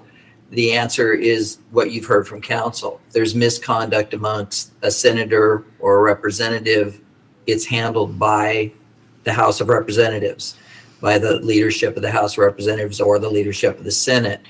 And likewise, very similarly, is the concept as local elected officials. It's handled by the board itself, just like you've heard. And the only caveat to that, as both councils have said, would be if there's a statutory issue. But I think everything you've heard is exactly what I've seen. Thank you so much. Trustees Zamora, I'm going to ask you to weigh in. So I think what I'm hearing, Mr. Parker, is that our process, I'm assuming it's written somewhere, but it would be to the trustee to report it to the president and the board council. That's what I'm hearing. But do you want to chime in on that? The only thing I would say, and this is, again, I think you're right, it's somewhat silent or quite silent. If you turn to page 10 of 11, paragraph G is in golf, the most drastic action that the board can take is censure of the subject board member. That's the most we can do. So, and I agree with Dr. Alsbury, using examples sometimes can be dangerous, but if someone here was to have offended sexually a child, certainly their position here in the as a trustee would be questioned beyond just being censored. So I think further action would be necessitated. So I think to reconcile what Mr. Okazaki is saying and what Dr. Alsbury is saying against, or in combination with what I'm saying, is if you were informed, if the president was informed and I was informed, a determination could be made if that offense should be taken further beyond the confines of this trustee board. And I think that's the best information I think we can give based upon what we have in front of us right now. Thank you so much. Trustee Zamora, do you want to add anything? I think I have a question to clarify because I am thinking about the appointed members because they're not elected, right? So would it be including, shall report, whatever, to the president, municipality if applicable? Because, or is that something we're not going to add? I'm just thinking for our appointed members, right? And legal counsel after that. So it would be the president, your municipality, and then legal counsel, or? So, again, Teddy Parker for the record, and that's a good question. I have other boards that have appointed representatives. And typically, if it's an appointed representative, I would typically inform the appointing authority and its council. So let's say the City of North Las Vegas, I would contact the City of North Las Vegas and its council. And then they would have to determine whether or not the appointed person to this board is still qualified to be on this board. But because they may take further action. So that's typically how that would be done. So council will do that. Reporting is from what I'm gathering. Yes. Yes, okay. Okay, so I'm going to pause there. Is there, Trustee Esparza-Straffigan and Trustee Badron, do you have anything on that specific section? No. Okay. Wait, we're not done with the policy, but just on That topic, Trustee no. Trustee Johnson's topic. Trustee Barron, anything on number 5 for? Yeah, the only thing that I would point out, although I'm an elected official on another board, right, and duly sworn elected official on the board, on this board, I serve at the pleasure of the council of the City of North Las Vegas.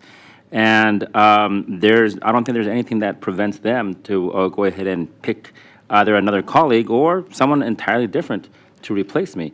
Whether I would, or whether either A, I would not want to, if I were to resign from this board, or B, if I were to get in trouble. I just came from the land of cowboys and oil, and if I was caught rustling cattle out there, and there were substantial charges against me, I would expect that my colleagues would pick someone else to replace me on this board. Or if if I were physically unable to complete my duties here, I'm sure that they would find someone there. I don't know if you really want to codify that, but again, we're in a little bit of a gray area, and I think the state statute that correct me if I'm wrong, Counselor, the state statute that established the appointed presence here would override anything that we would actually write as a board governance policy anyhow. Is that correct? No, certainly the statutory framework would preempt our governance policy, if that's the question. Yeah, thank you. Okay. Thank you. All right. Joe, I'm going to ask you to recap, but not yet. We're going to go to Trustee Esparza-Straffigan. I'm looking at a different page. Do you want to recap first, Joe? I don't. At the end, okay. Yeah, good? Okay. Page 8 of 11, Joe.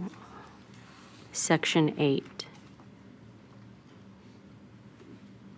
It is asking, the blue is talking about data requests from individual trustees. There it is, yep. So I would like to know, because we are not micromanaging and we are not trying to get into the weeds of things, but our superintendent, Ebert, has been very gracious and receptive at times when individual trustees have certain specific requests that bring out, I would say, discovery as she's in her new role and as we ask certain questions. And so I'm concerned that if this is going to be codified now, is it saying that only the board president will certify the request coming from the board as a whole? So any individual request we may have for data, is that going to be the new way of obtaining it. And I'm asking, here's my why, because we all have different experiences and backgrounds. That's a given. And sometimes when we ask certain differentiated questions about data, it can bring out things that are systemic. And I'm talking a little bit in code, but I think Superintendent and I have had lots of discussions about data and discovery. So who would like to respond to that? So this was, thank you, and yes, we get a lot of requests. Really, in this section, this is about those types, which I have not seen yet on this board, but I will tell you I've experienced it with prior boards, where one member may want to direct me as the superintendent of, while the conversation is going on, of an ask that is manpower intensive, and it is not the wish necessarily of the entire board. And so that's when we need the policy to step in, and at the end of the day, that you've elected a board president, right, officers, that as a body you make a determination, not as individuals. And so, yes, we do receive those from all of you. Individual requests, we work, we fulfill. When I say we, that's the royal we. Thank you all, team that is in the audience here, to fulfill those requests. But this is balance, right? Balance governance, and when it gets out of balance, it needs to come from the board president, in my humble opinion. Superintendent, and I thank you for that clarity, because it does make sense to me now as you are explaining it. I just want to say that I have just a concern because of the previous leadership that we had. And I experienced some of that when I was making requests and it was not being honored. And I wasn't able to assist in some of that discovery. So beyond you being in this role, if we had we do not want an iteration of that leadership. I'm just gonna, not to be negative, but I have to say it plain. That's my concern with some of this language. So at this time, I just want it to be on record. I don't know that I have a solution. I know I read your mind. And so I think I need to marinate on it a bit, because some of us are trying to, I'll just get back, but I want it to be on record because of that concern previously. Dr. Alsbury, I'm going to ask you to chime in, because thank you, Trustee Sparza-Stroff, because I know that when the request has come in, I get a phone call, and then being able to, as a president, pick up the phone and talk to the trustee and the superintendent, and we work through a solution. But I hear what you're saying, because in the past, previously, trustees were kind of shut down. And so it was extremely frustrating for individuals, and definitely not a collaborative to figure out the solution. So Dr. Alsbury, any insight for our team? Yeah, thank you very much. It's a good question and an important point. The way that I handle this, and I include this language, it's not language that you're going to see in any of the 12 policies that we're looking at tonight, as it turns out. It is certainly language that was included in the handbook that we reviewed with each other in that very first work session that we went over. And that's the details of the step-by-step process is included in that handbook. And I'll review them very quickly. My recommendation would be that when we get to the policy that explicitly talks about information being requested by a trustee, there's a policy on that, and also the subsequent section in the handbook, that the additional detail, the step-by-step procedural details could be included in that policy. And particularly what that does is very similar to what you're hearing in response from the superintendent and from the board president. That is that if a request for information from an individual trustee comes in, the board, the superintendent has in the second step, considers whether they feel that information is unnecessary, inappropriate, is going to require too much work hours to produce. They then have are encouraged to contact the president to have a conversation about that request, and then the superintendent has the right to deny producing that information for that individual board member. And then in order to keep balance in those steps, it says that if then, that individual requesting the information is notified of such that it's being declined. If the board member then feels like they still want that information and that the denial was inappropriate, then there's a process where they are allowed to have that put on the agenda of an upcoming board meeting, where the entire board gets to basically chime in to determine whether that they are going to request that information as a full board or not. So those are the very detailed, and of course I'm not reading them verbatim. There's about 6 steps to that process, but that would be included in the policy on information requests of the district from a trustee, as well as in the handbook. Thank you, Dr. Ellsbury, very helpful. Trustee Cavazos, and then we'll end with Trustee no, nobody. There's nobody in the queue. Were you in the queue? Trustee Cavazos? Oh. Oh, Mr. Mark. I think it's back on, Madam Okay. President. Trustee Cavazos. Thank you, Madam President. I just want to reiterate the points that Trustee Esparza-Stofferkin brought up from that.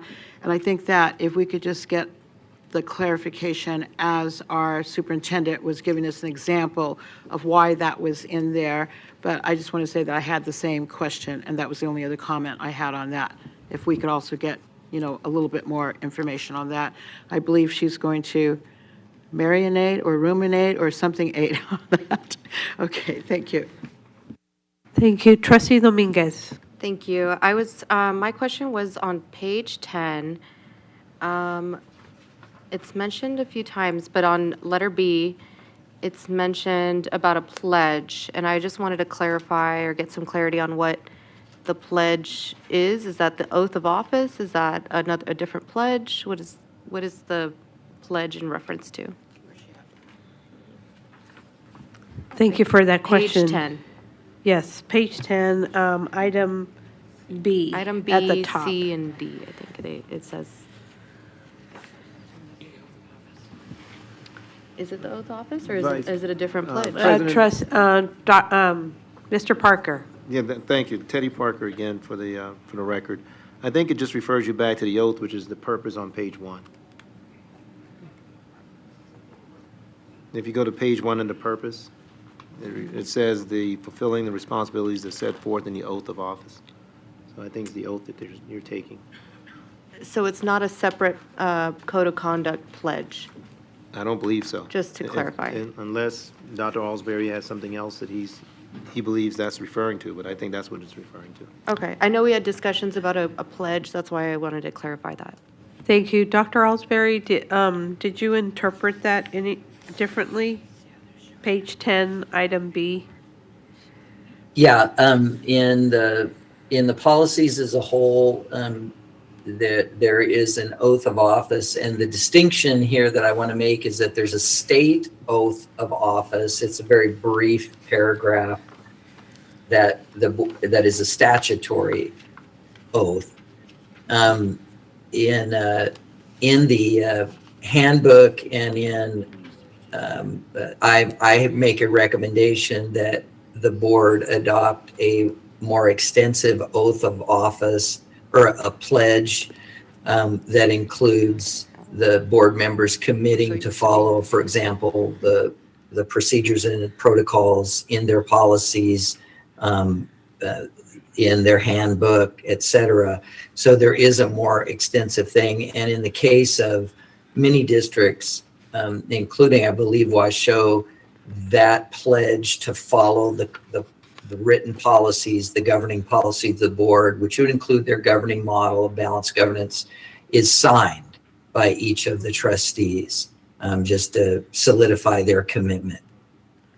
So that's what it's referring to. Okay, thank you for that clarity. With that, Ms. Well- Dominguez, did you have another? I guess just to put out to the board, like, I'm not sure if I don't think we've decided to have the pledge currently inserted in, so I would maybe stay flexible on that wording and just to note that, that page and that reference, in case things change later on. Thank you for that. You're exactly right. Trustee Cavazos, we were going to end there, but did you have anything else to add? Yeah, I'm sorry, I did not have another question until she brought up this question, my colleague here. So our board director, Caitlin, just sent us not too long ago, I believe, was it Caitlin from you or Joe, as far as our ethics statement and that we need to do that. So that would not, and I would look to our legal counsel for that. Our ethics statement then, that is a separate entity and that we sign electronically most of the time, that's completely separate from this pledge and the oath of office. Is that correct, Mr. Parker? I believe it's a second document with different considerations. You believe it's the same document? A separate Oh, separate, document okay. with different considerations. Scared me there. I thought maybe No, there was no. something I hadn't signed. Okay, thank you. You're welcome. Thank you. With that, Mr. Caruso, I'm going to have you recap and make sure you have everything you need before we move to the third one. Okay, so great conversation, lots of feedback. I know Trustee Esparza-Stoffergen is going to marinate over the one piece. Just keep in mind, these are 12, but there's another set of 12 you've seen, because we talked about them on the 7th. So a lot of your questions, I think, are going to be answered, because remember, we're bringing them in parts. So a lot of the stuff you'll see on the next round in February. So the two things that I caught, and correct me if I'm wrong, so number 5 on page 9 of 11, trustees shall report to the board president, board council, and municipalities if applicable. Was that the text that we were going to add in on that? I don't know, I was going to say, if I can chime in as well, mine goes into that a little bit in J as well, because it's on reporting and misconduct. When we get to it, and it says, it does say concerns regarding misconduct by a trustee or the superintendent shall be referred to the board president and board council. It does not mention the municipalities, and that's what I was going to ask when we got there, if we should add that. I don't know if it should go in this piece or this, or right here, or both, so. So Madam President, members of the board, Superintendent Ebert, Trustee Satori, to your point. So that's the one thing with policies. Every time you touch one, you have to read the other 23. Okay. So if we're going to do it, the suggestion would probably be consistent, and Mr. Parker's nodding. So if that's the case, when we get to your, then maybe bring that up. But so did I capture that right? Board president, board council, municipalities, if applicable. And then the second piece, I don't know if this is what we landed on, but number 6, letter B, perhaps maybe just delete the part that says of their pledge and just have it say, and remind them to follow governing policies and protocols. I think that would make it clearer, yes. Okay. What are you thinking, Trustee Esparza-Stoffergen? Well, I want to defer to Dr. Alsbury because in our training, he did have a completely separate document. So I do not want to dismiss that. I think that's a valuable piece. Dr. Alsbury, could you just say and support that?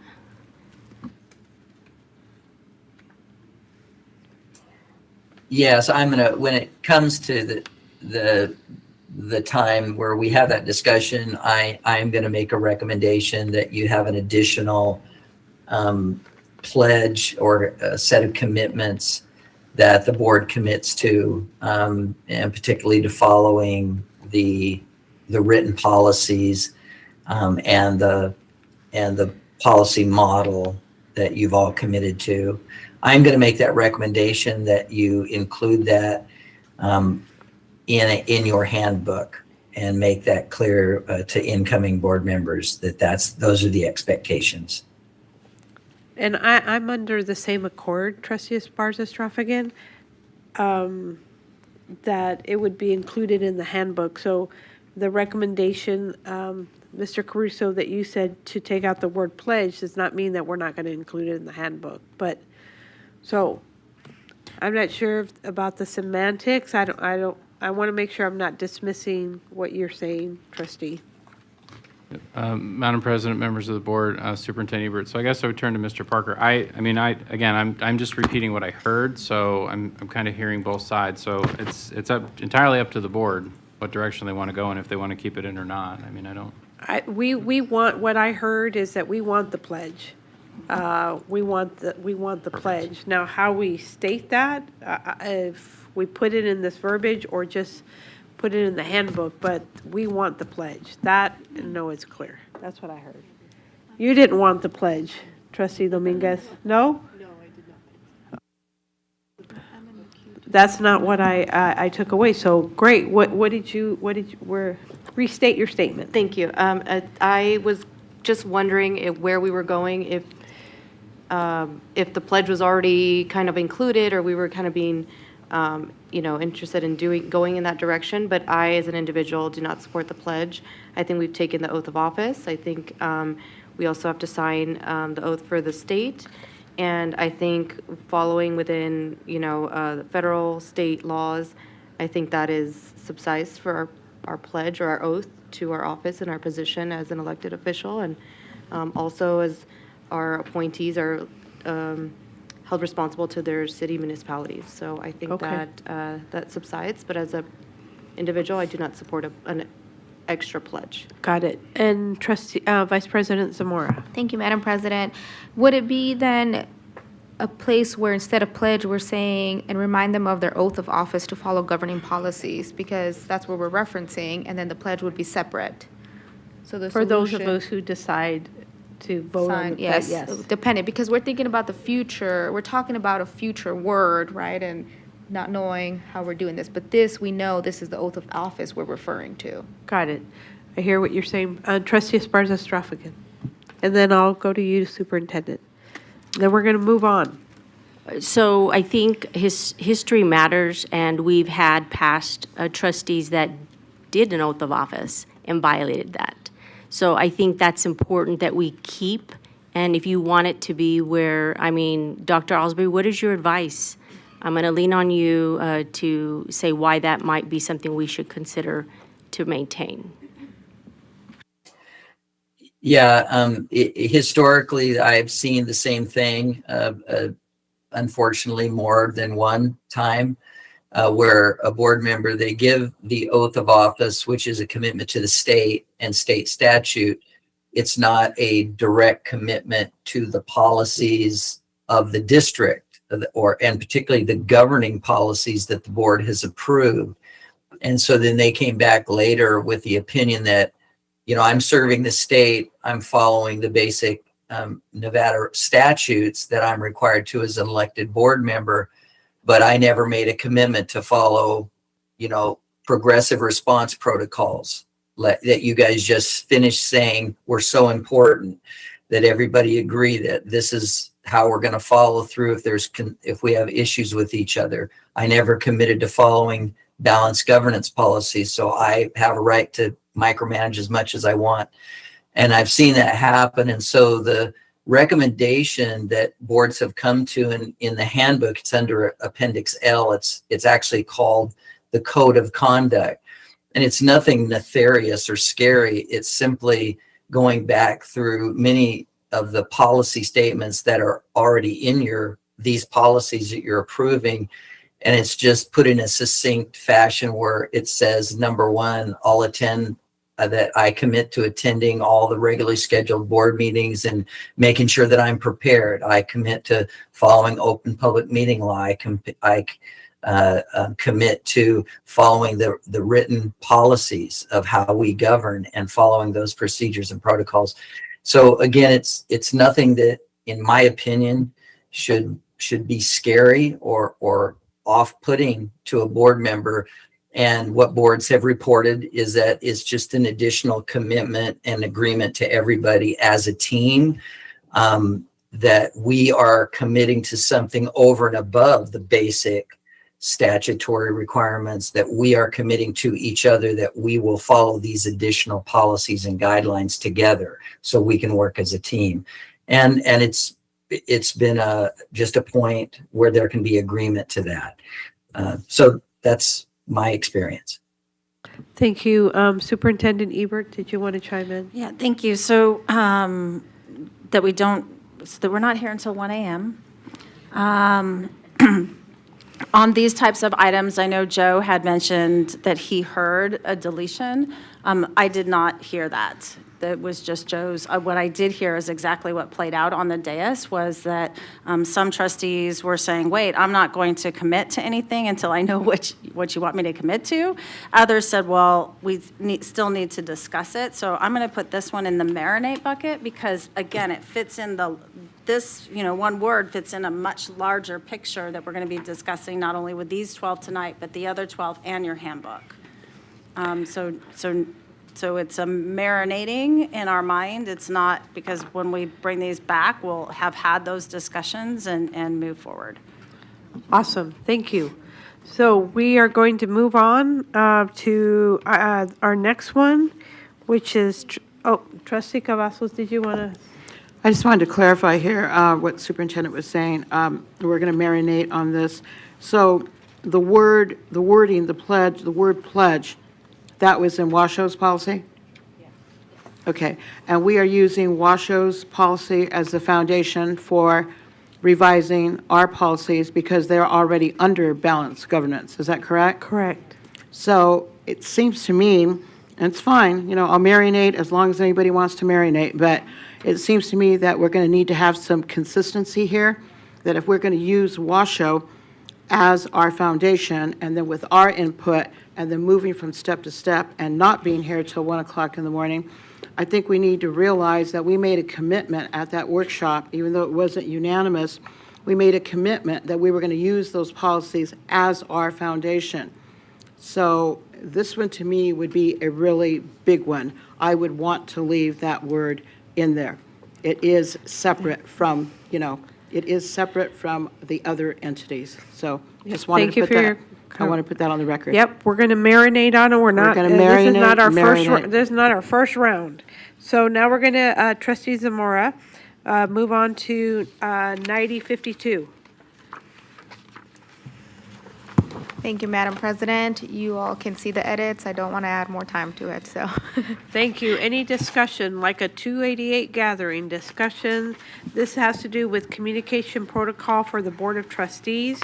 As you will see, there is recommendations by Dr. Alsbury, especially when it comes to electronic communications and social media, which is something that we have addressed or been given to address this last year. And any questions? Trustee Biasotti. Thank you, Madam President. On page 7 of 8, under F, last bullet point, my question is this talking about personal posts? Once the trustee has made it clear that it is an account, a personal account, and not associated with the position, is that still referring to that? It says trustees shall not post remarks or comments on social media that could reasonably be interpreted as an infraction of CCSD policy 5137. The subjective word there is interpreted. So my question is, what would be considered cyberbullying? Because I can make a post and say there are 2 genders and it would be considered bullying. So would that fall under a violation of this 9052? Dr. Alsbury, I'm going to have you chime in, and then I'm going to ask Superintendent Ebert. But since this one is in red, Dr. Alsbury, any insight on page 7, bullet point, letter F at the bottom? Yeah, right. So This came from my notes that I took when we did the work session, and we discussed at length this part of the handbook and the language that was in the handbook. And this was my takeaway from that. I presumed that it was any post. That's my recollection from the board's conversation, that this particular one would be any post, personal or identified as a board position. And so I'm going to leave it to the board. I think it is a decision to be made.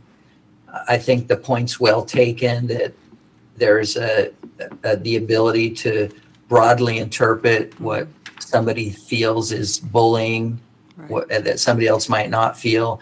On the other hand, I think the intent of this is that the board members support the non-governing policies on racism, equity, inclusion, et cetera, that the district and the board itself has approved and adopted, for an individual board member to then state privately that they disagree or they run counter to that or they oppose those, would create a conflict, obvious conflict in the district. And so I think that's why this was put there. So that's my recollection, and I'll leave it to the board. It is a point of decision for sure. And Thank you. Sorry, to follow up on that, does this conflict with our First Amendment right? Is this a violation of a constitutional right to state? I'll ask our legal counsel to weigh in, but I'm going to ask Trustee Zamora. I know this is the policy she worked on. Thank you, Madam President. And this also came from one of the very first few retreats we did. So this is where I do thank Dr. Alsbury, because I did mention these specific policies. I understand we are not employed by the district, but I do believe that we need to set examples for the district, especially with social media. So it was my recommendation to add these specific policies into, which Dr. Alsbury did include. And I think with the First Amendment rights and how to proceed, I think that's where it goes to steps of, you'll reach out to the president if someone has a problem, and then those conversations happen behind, and we bring in counsel when it is infraction of a First Amendment right, and those are continue the steps that we've been doing. Thank you for that. Mr. Parker, do you have any insight? So Trustee Biasotti is correct in terms of we all have and maintain our First Amendment rights to speak.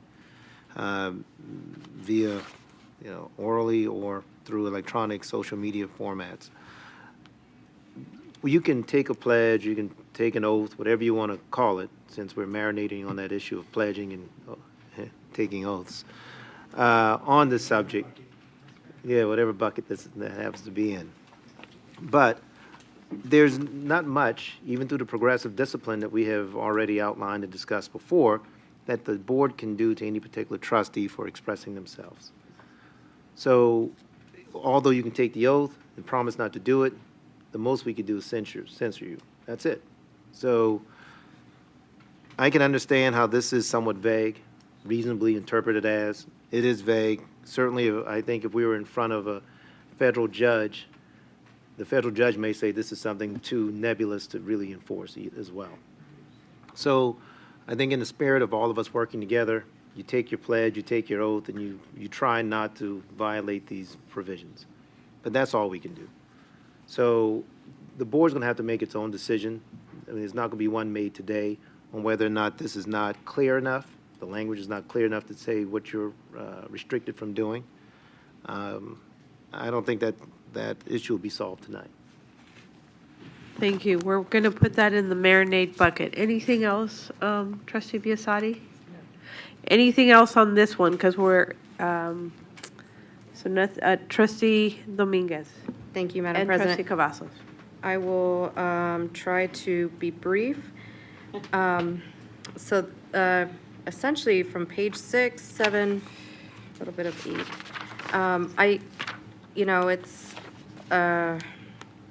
first I'll ask for clarity for the first paragraph on page 6, 7. Page 6, item 7. So it's mentioning the use of electronic communication. What I'm trying to understand is that if that means during the meeting, if that means, during any other meeting that we're in, and then just kind of my personal view on some of these items. If I think Dr. Ellsbury, I think you said it best. One of our first meetings we had with you was if we wanted to do something specific with the school district, we would have been an employee. And so we would have, taken a job, and if we wanted to get deep into academics, we would have been in the academic department of CCSD. And so as our own choosing, we decided to run for office. And I feel like being upheld to an employee's standards is different than an elected official's standards. And so I would be in opposition of imposing employee standards to an elected official. And that would come with even trustees shall not remark on recent district hire or resignations. I think that is brought to the board as a decision that the board has to make as an approval. And that is something that we should, in our right, be able to speak out against, obviously within the confines of open meeting law and doing it in a way that's after the vote. But I think we should be able to uphold our viewpoints as a elected official. Thank you for that. Trustee Cavazos? Mine's very quick. It's on page 7, under letter F, and it's the third talking point down where it says trustees should not engage in social media that is posted by district accounts. I'm going to assume that it's okay, because I do this all the time, that if something congratulatory like Teacher Tuesday, or if it's something that is positive, it's, or like, I don't know, something from my school, Green Valley recently was chosen for an award. We're not talking about that. Can I get clarification on that, that it's fine to repost and congratulate the employee? Thank you for that question. Dr. Ellsbury, any input on that, page 7? Yeah, F? that's the correct interpretation of it. Okay. Thank you. Thank you. That's all I had. Trustee Barron? Yes, thank you very much, Madam President. These are our governance policy. They're guidelines more than anything else. These aren't legal precepts that are going to be used and wielded like a cudgel against any individual member of this board. That being said, I think our board attorney can speak to this particular question. Whether our governance policies would, no matter how liberal or how conservative we write them, and I don't mean that, of course, in the political sense, but rather on how restrictive or non-restrictive we write these, it does not shield any individual member of this board from actually having a civil action taken against either a member of this board individually or collectively as a board if we violate certain precepts that would actually constitute a tort. Is that correct? Again, Teddy Park for the record, President. Generally, these policies are designed to promote harmony. Harmony among the members of this board. I think that's what we've been working towards the last, 7 months or 8 months I've been here. But you're right, Trustee Barone. They're not a shield in any way to protect any individual trustee or this board from some form of civil litigation if they step beyond the legal limits of what they can and should not say. So I put that out there because I think we're struggling right now trying to find a way to encourage each other to follow the policies knowing full well we can only do so much as a board against any individual. And I think that's why it's difficult. I was looking at, again, section F, page 7 of 8, the last bullet point. And if I was writing this goes to one of the questions raised by, I think, Trustee Biasotti. I would probably take out reasonably be interpreted, only because it's so vague. I would probably, if I was just rewriting just that line, I would say, trustees shall not post remarks or comments on social media that violate. Take out all of the interpretation, take out the reasonableness. We're not lawyers or judges here trying to figure out what a reasonable man standard is when applied to these policies. So, again, getting back to what President Bustamante Adams said, we could be here till 1 o'clock trying to wordsmith this today. I think the comments are very important and instructive to Dr. Alsbury. And I think they help all of us understand the pull and push of trying to find how we self-discipline and self-police. So hopefully that's the goal generally. And I think we just keep pushing on with this. Thank you very much. Thank you, that was very helpful. Trustee Satori, Johnson, and we're going to end with Biasotti and then go to the next one. Mine is quick. On that one at the bottom of page 7, where it does list those policies, just how we took them out, on the other, should those policy numbers be taken out and just say CCSD policy? Or what's your thought there? So, you want to go? Knock yourself out. I'm passing the torch. For the record, John Okazaki, General Counsel. So here's the difference. This is really complicated stuff, but, so when I saw the insertion of this, I understood the reason.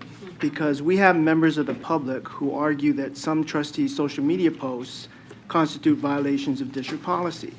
District policy doesn't apply to trustees. It applies to the employees of the school district. If you want to adopt the same standards or rules, this is how you do it. You put it into your governance policies. You still have to decide who's going to interpret, apply, and enforce it. For district employees, the determination of any violation of these policies is made by HR and legal and the superintendent. So we are the ones who decide, has a violation occurred? Do we think there's evidence of a violation, and what to do about it? You're going to have to identify somebody to do that if you incorporate this into your policies. And understand what you're doing is you're, like Trustee Dominguez is saying, you are accepting additional rules and requirements. You're imposing them on yourself. And that's up to the board whether they want to do that or not. I can tell you that the bullying statute does refer to trustees. But again, that's a statute, so it obviously applies. But all of these other policies do not necessarily apply to trustees. And if you want to adopt them, this is how you do it, as a self-imposed requirement. And if you're going to do that, you do need to cite the actual site. It may change, but that's what you're doing. You have to put in the exact policy that you want to adopt for yourself, the rule of behavior that you want to adopt for yourself. Thank you for that. Trustee Johnson, and then we'll end with Trustee Biasotti. This is, I'm actually trying to make sure I understand the process properly. So I know we're discussing tonight, and this is input gathering, and we'll do the same for the second half of these. At the end of this, though, when we have to make a choice, there's nothing that says it'd be nice if we had consensus, but it's not required. Is that clear? Is that correct? Right, exactly, Okay. because like in our 288, there's not necessarily always consensus, but we have to give direction. That is helpful for me as I think through how we can continue to move forward, just knowing that it doesn't have to be 7-0, it can be 6-1, 4-3, et cetera. That's why we're not doing a public comment. Very helpful. Yep. Trustee Satori, I didn't know if you were done. Your button, yes, what you were, okay. And Trustee Biasotti, and then we'll move on to Trustee Henry for 9055. Thank you, Madam President. And I just want to circle back on what Trustee Barone was saying regarding the kind of consequence that something like this would have. In the spirit of harmony, I don't think that anything that infringes on our freedoms should be subject to any type of disciplinary action at all. Thank you. Thank you. All right. Mr. Caruso, will you recap? Madam President, members of the board, Superintendent Ebert, Joe Caruso for the record, so thank you. My apologies. I will be careful on my words. So I'm going to use the word question. So I have a question on cyberbullying that I put a little star next to marinate, correct? Yes. Okay. And then the last sentence Mr. Parker brought up, I put a question mark next to that. Trustees should be reasonably as a question on that. And then otherwise, I have not caught anything else. Correct. Good? Okay. The only other thing that I would put was on page 7, Trustee Cavazos, where she asked the question, trustees should not engage in social media that is posted by the district accounts. That was that did not imply to positive information. So I would just put a sticky there. Because it was, if it's positive news, then we could share it. Okay, let's move on to 955, Trustee Henry. 9055.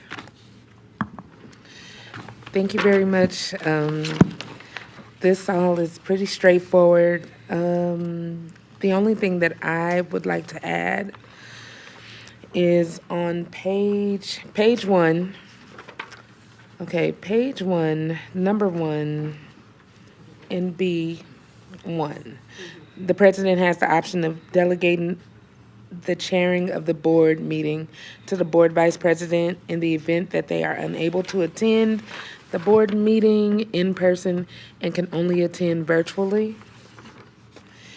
I wanted to add the language, if possible, that also includes the clerk, because there was a time before where president and vice president weren't available and the clerk had to chair the meeting.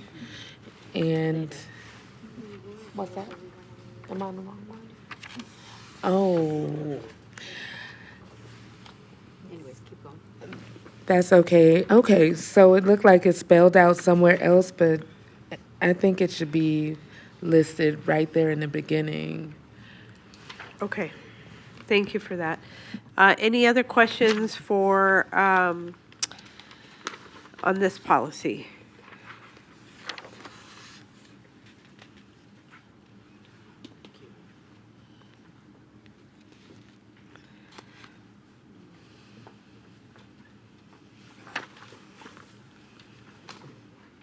Okay.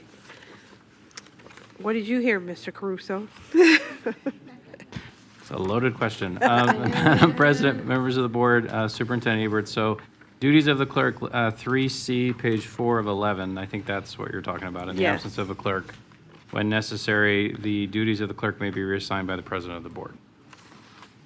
So are we okay to have that stay there? Can you tell her one more time where you saw that so that she knows? Oh, sure. It is page 4 of 11, number 3, letter C. In the absence of the clerk, when necessary to do so, the duties of the clerk may be reassigned by the president of the board. But I think that she meant that if I meant it was that- that one instance where myself and the vice president, we were both participating virtually, and the president assigned to chair the board meeting to the clerk. That's what she's referring to. And if both are out, then the clerk is asking who would assign the duties to, That the president would Yeah, be but I don't allowed think to you can assign do the that, duties to yeah. the clerk. no. Okay.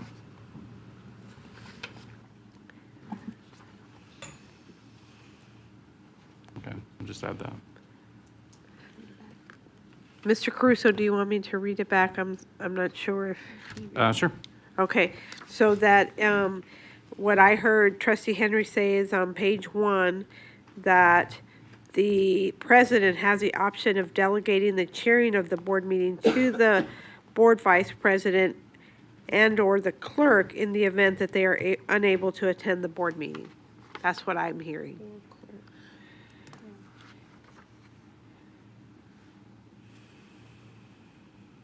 Did I get it right? Trying to- Yeah, I'll follow up, Yes. Mr. Parr. I'm thinking, I don't know if we may have to reword that to be a little bit more clear. Sure. And I'm sorry, Teddy Parker again for the record. I'm sure Dr. Halsberry is listening as well. So the situation is, Dr. Halsberry, if the president's not here, let's say she or he is in Washington, D.C., and the vice president is not here, let's say the vice president is in Los Angeles, but they're both participating virtually, the responsibilities of chairing the meeting can be delegated to the clerk. That's what Trustee Henry is speaking about. Yep. Now, how we're going to word that, that's okay, but that's the intent. So we're going to, no other, Trustee Vice President Zamora. No, it was just to remind you all about that situation, sorry. Thank you. Trustee Cavazos.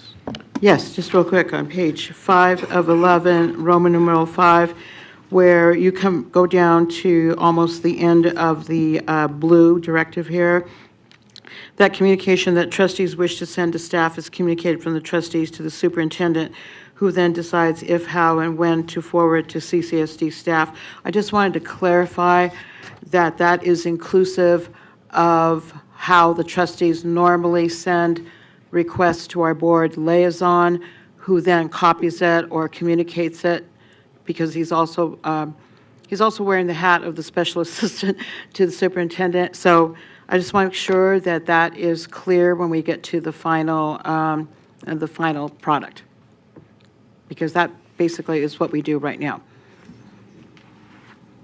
Okay, give me just a second so I can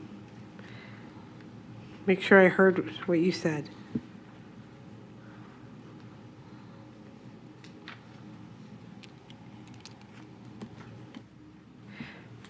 So that you just want to bring clarity that that the process is to go through our board liaison.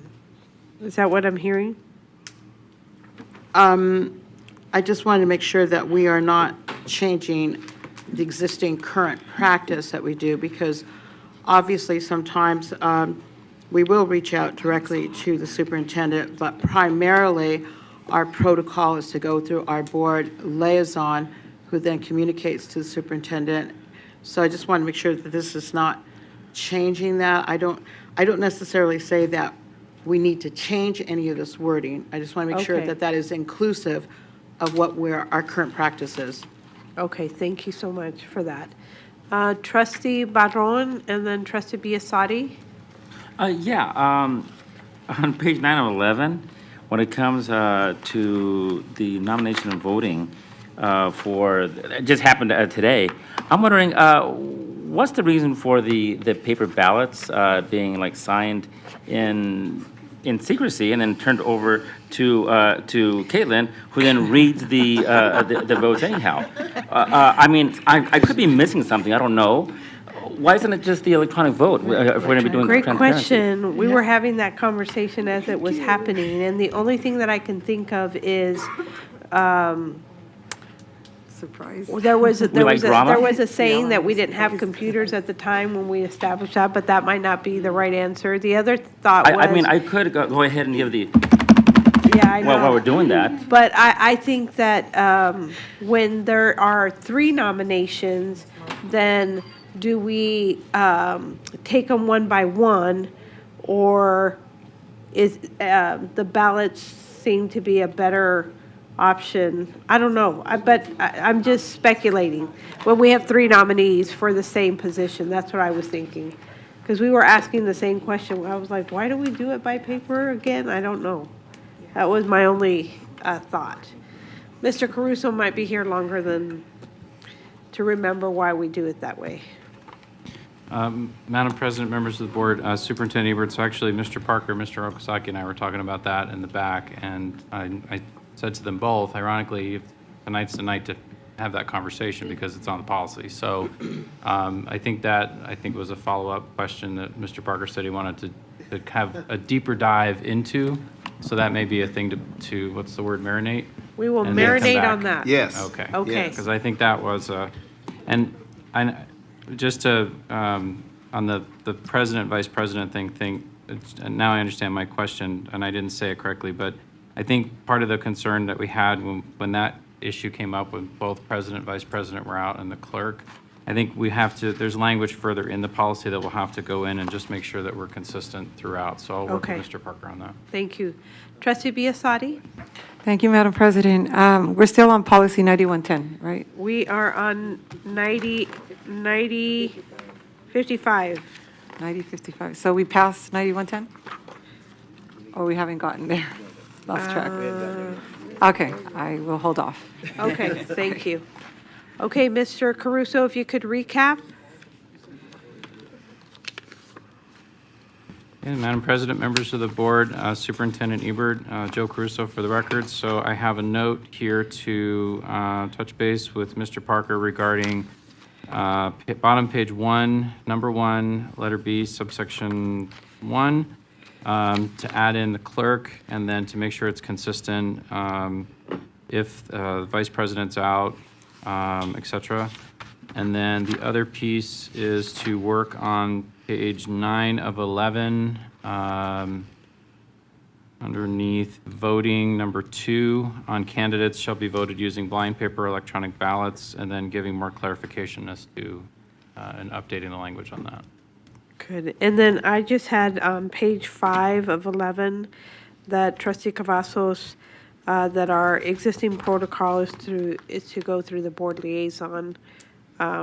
She just wanted to make sure, clarify that is our process. Okay, we are going to move on to 9060. Remember, the vice president and myself, we selected the 12 that we would have in this first round. It doesn't mean that the other 12 are not going to be discussed. That's just going to be in February. We broke them down. So Trustee Cavazos, her policy was annual goals, objectives, and evaluation of the Board of Trustees. Trustee Cavazos. Thank you, Madam President. This GP 9060 from Washoe was pretty straightforward. We really just did a little bit of a cleanup. I worked with Mr. Caruso in person and with Dr. Welsh on the phone. And we just changed a couple of things there on page 1 and clarifying that we were talking about what would be presented at a board work session meeting. And then, as you can see, Dr. Osbury came in and basically kind of crossed out some of the things that did not align with us from Washoe. In one conversation that I had with staff on page 2, if you'll look at number 1 under superintendent evaluation, let's see here, page 2, 9060. I want to make sure I'm on the right one. We had appropriate personnel as far as specifying this. See, I might have to ask Dr. Welsh here. Do I have the right number on that? I do have the right number on that. We talked about as far as being evaluated by appropriate personnel, whether that needed to be specific. And I wanted to ask Dr. Osbury to weigh in on that. Yeah, thank you. Yeah, I had originally had different language, a little bit different language in there. And what I had put would be that the evaluation would be provided by individuals that were approved or certified trainers of the balanced governance model. Right. The reasoning that I had put that alternative language is because there, as you know, even from the experience when you contracted with me, you had other entities claiming to offer balanced governance, and they are in error. They aren't certified, qualified. They do not offer balanced governance, despite the fact that they claim that they do. And so, in order to protect the validity of what I'm presenting to you and providing to you, I wanted to ensure that it would be an individual that we had basically said, yes, you're providing balanced governance in the appropriate way. There was some concern about that, which I understand, and I would defer at this point maybe to the council, that they wanted to change that language so that the policy didn't require that it wouldn't, the language wouldn't suggest that you were forced to always have a contract with me from here on to eternity for this to happen. And that's why the language was changed to appropriate. And I was, of course, I'm willing to be flexible with that language if it's a legal, problem.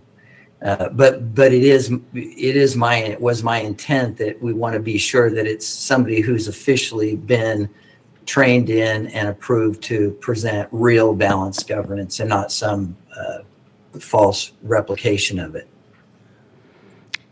I am fine with that, with the clarification. I just did want that clarification. Thank you, Dr. Ellsbury. And I do remember when that was happening, and I do understand your rationale for changing that wording. The only other one that I looked at was on page 2 of 3, and it would be letter B down at the bottom where it says periodic observation and external evaluation of the board assessed, et cetera, et cetera. I just wanted to ask if we needed to specify or marinate on whether that needed to be, is that going to be quarterly? Is that going to be every 6 months? Is that, what is the time frame on that going to be? Or are we going to just leave it open and flexible, which in the past sometimes has caused us some difficulty when we didn't have the specificity? Yeah, so I certainly this is Dr. Ellsbury, for the record. This again was a challenging decision on my part, again, in just trying to be fair and not create a policy that in effect, I'm saying you have to contract with me every single year from now on to eternity.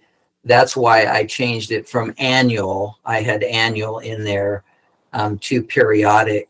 I think it's certainly, I would not be opposed to a board, particularly if there was a financial, issue where money was tight and so forth, of saying, well, doing an external observation of all these board meetings and doing that analysis and that individual evaluation sessions, those coaching sessions, if you did that kind of a thing like every 2 years, I think that would certainly be appropriate. But I was just in trying to be as flexible as possible, not wanting to tie you down in a policy for any particular length of time. But if I was completely honest, I would say biannually at the least is what I would recommend. Thank you, Dr. Ellsbury. And that's what I was looking for, if you had any kind of recommendation. So I would be glad to leave that for now. Thank you so Thank much. you. Trustee Dominguez? Thank you. I just had questions on 2 questions. Page 2, item 5. I was just wondering if it should be expanded a little more. I know it says using procedures and protocols outlined in the board balanced governance, but I feel like you mentioned, Dr. Ellsbury, that there could be other copycats of balanced governance. Would the balanced governance evaluation be included in this, like as part of the policy? How would we ensure we are using balanced governance? Yeah, thank you very much. So this is Dr. Ellsbury. The thought that I had, the plan as it's noted there, is that the superintendent's evaluation manual, which gives all the correct procedures from legitimate balanced governance, would be included, as it says there, in the Clark County's Trustees Handbook. I would recommend that you have a policy that indicates that the board is committed to following the handbook and the procedures in the handbook, and that in order to change those procedures and practices, the board would have to bring any handbook change to a vote of the full board. So that is basically allows you to have some of these more very detailed, multiple-page procedures like in this superintendent process, evaluation process, you could have that in the handbook rather than having it as a policy, which would add lots and lots of pages to your policy, but it would still keep it so that those procedures couldn't just be changed without the board's approval. Thank you for that clarification. That it might be maybe just, I know we're getting in the weeds, but maybe just even adding that addition to, I'm looking at the bottom of page 2, detailed board procedures and protocols. It doesn't necessarily say balanced governance superintendent evaluation manual, so, or the other board standards. So maybe we do need that clarification, maybe not, if it's included in that handbook. And then my second question, very quickly, would the handbook then be, is this where the pledge would be included in? If we're gonna, I'm not gonna bring back the pledge, but I'm just wondering if this is the pledge. Don't say the word. We're not bringing up the discussion, but if there were a pledge, it would be here. If, The pledge that it's referring to, or that it's called the Code of Conduct in the draft handbook that we reviewed together, yes, the answer is yes. It was in the appendix L of the handbook. Thank you for that clarity. Thank you. Trustee Esparza-Strophigan. We're getting tired, we're getting silly.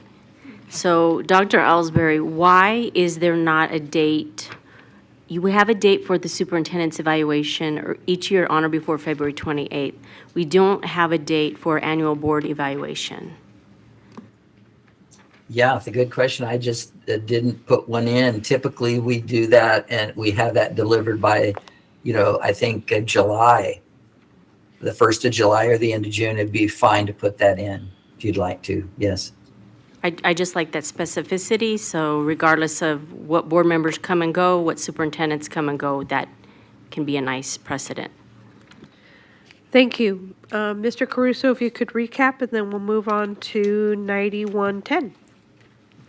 Madam President, members of the board, Joe Caruso for the Superintendent Ebert, Joe Caruso for the record. So the last correction or the last suggestion, board members shall receive an annual board evaluation by the end of June? Annually by the end of June? Annually by the end of July?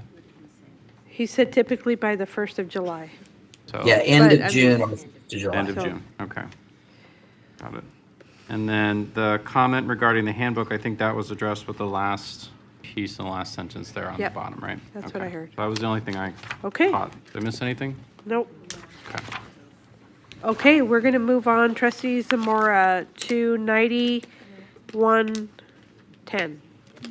No, did I miss one? Which one? No, we didn't. It's 9110. Oh, Is it me? yes. No, yeah, right here.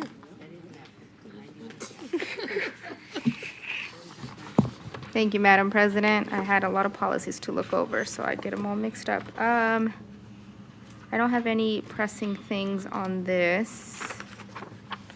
Everything's on blue. We did copy a lot of what we originally have in GP to this, and staff did a really good job of making sure that was translated. Awesome. We will ask questions and have discussion. Trustee Biasotti. Thank you, Madam President. On page 3 of 11, under number 5, letter C, it's crossed out where it says, if two trustees request the same agenda item to the board president and superintendent must add the agenda item to a future board agenda in a timely fashion. What is that being replaced with, and why is it crossed out? Thank you for that. Any insight from Trustee Zamora or the staff on that?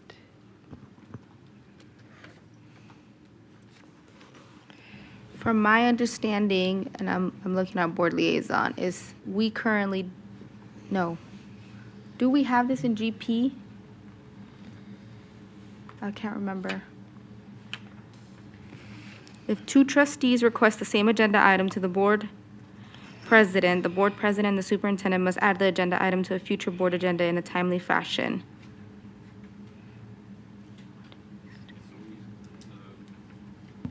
Madam President, members of the board, Superintendent Ebert. So on this one, I believe the intent was to go in alignment solely with what we have currently. Let me double check.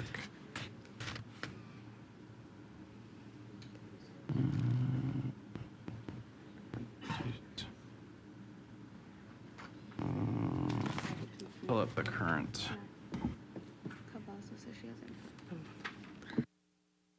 Trustee Cavazos, do you want to add some context? Thank you, and I'll defer to Mr. Caruso on this. If my memory serves me, Joe, the reason that C was, and we've discussed this before in previous iterations, was that B was what we really wanted to focus on, that staff was not being given a last-minute agenda item. And so sometimes we had some discrepancies where one trustee would request an item, and then the other trustee would request an item, but they were within different timeframes. So then the staff ended up with a real problem, and the president and vice president also ended up with a problem trying to get those items on the agenda. So I don't know, Joe, does that sound about right? Because I remember working on this before. Trustee Cavazos, I appreciate that. So I think that where we landed on this was that agenda items shall be submitted in writing to the board president at least 14 business days prior to the meeting host discretion whether to add the item to a future meeting. And then number 2 on our current policy, trustees' request for adding board office 14 days prior. And then items submitted by the deadline shall be reviewed. Yeah, so that, not sure, that was a suggestion. But I do believe your interpretation is correct, though. We will marinate on that and make sure that that was our intent. So thank you, Trustee Biasotti. Trustee Cavazos, do you have any other questions on this? No, that was it. Thank you. Okay. Mr. Caruso, can you recap what you heard for 9110? Madam President, members of the board, Superintendent Ebert, so letter C, 5C, we're just going to clarify, we'll marinate on that. But sometimes I think I'm crazy, now I'm not.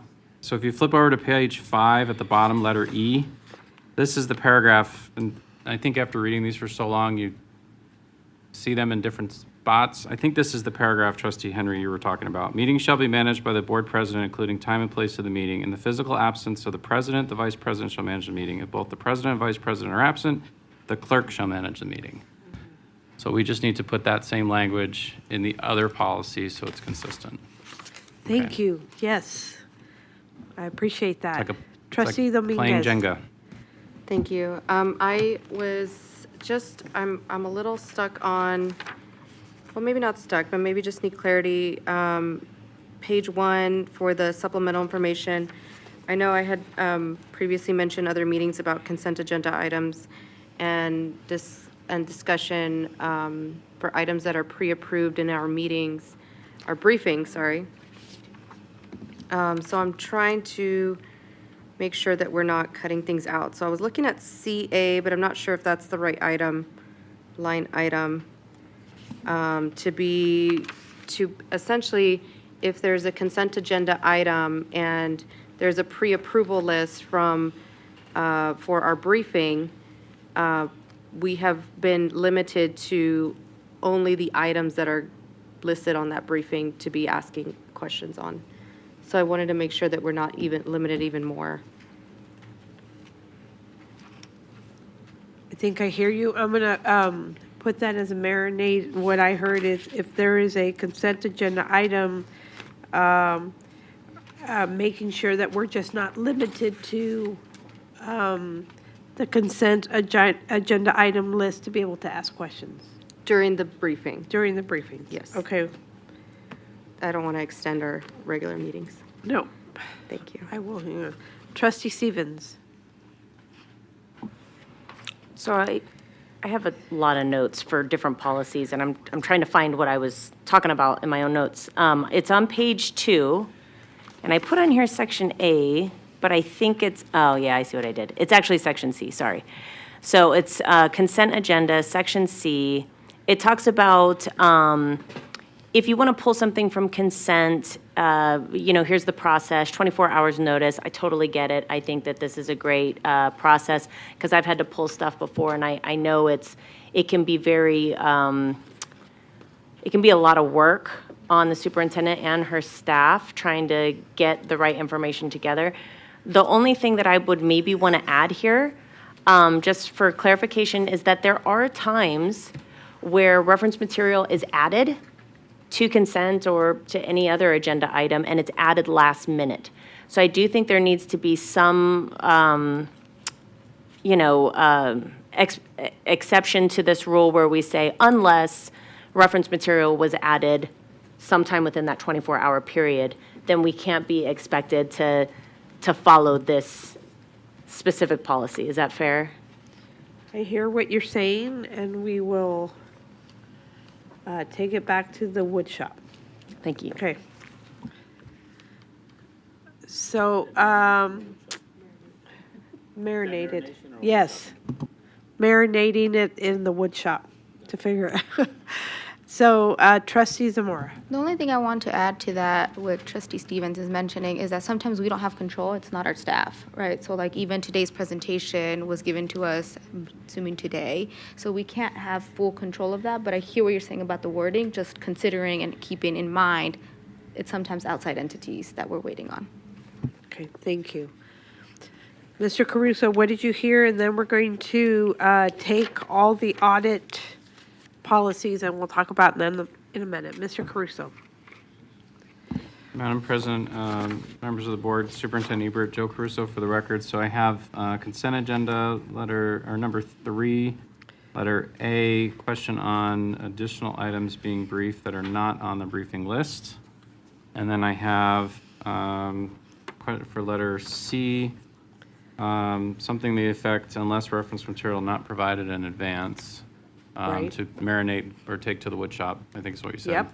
And then for letter 5C, just clarify that statement there. Yes, that's what I have. Did I miss anything? Nope. Okay, we're in the home stretch. So, so there was a question of why were not all policies dealing like with audit given to one trustee, and that's because we divided the work as a team. And so Trustee Stevens took on the audit committee, which we're going to discuss, 9155. Trustee Barron did internal audit. Trustee Satori did reporting, waste, fraud, and abuse. And then Trustee Barron also did financial auditing of the school district. And so those are 4 policies that having to do with audit. And so Trustee Cavazos, your 9165, I'm going to save that for legal counsel after we do the audit stuff. So Trustee Stevens, 9155, Audit Committee. Thank you. So I'll make this brief. First of all, thank you to our superintendent, Justin, and the rest of the staff. You guys really went through some big edits at you, and you always came back with a willingness to try to make it what we wanted it to be. And the intention has always been transparency and accountability.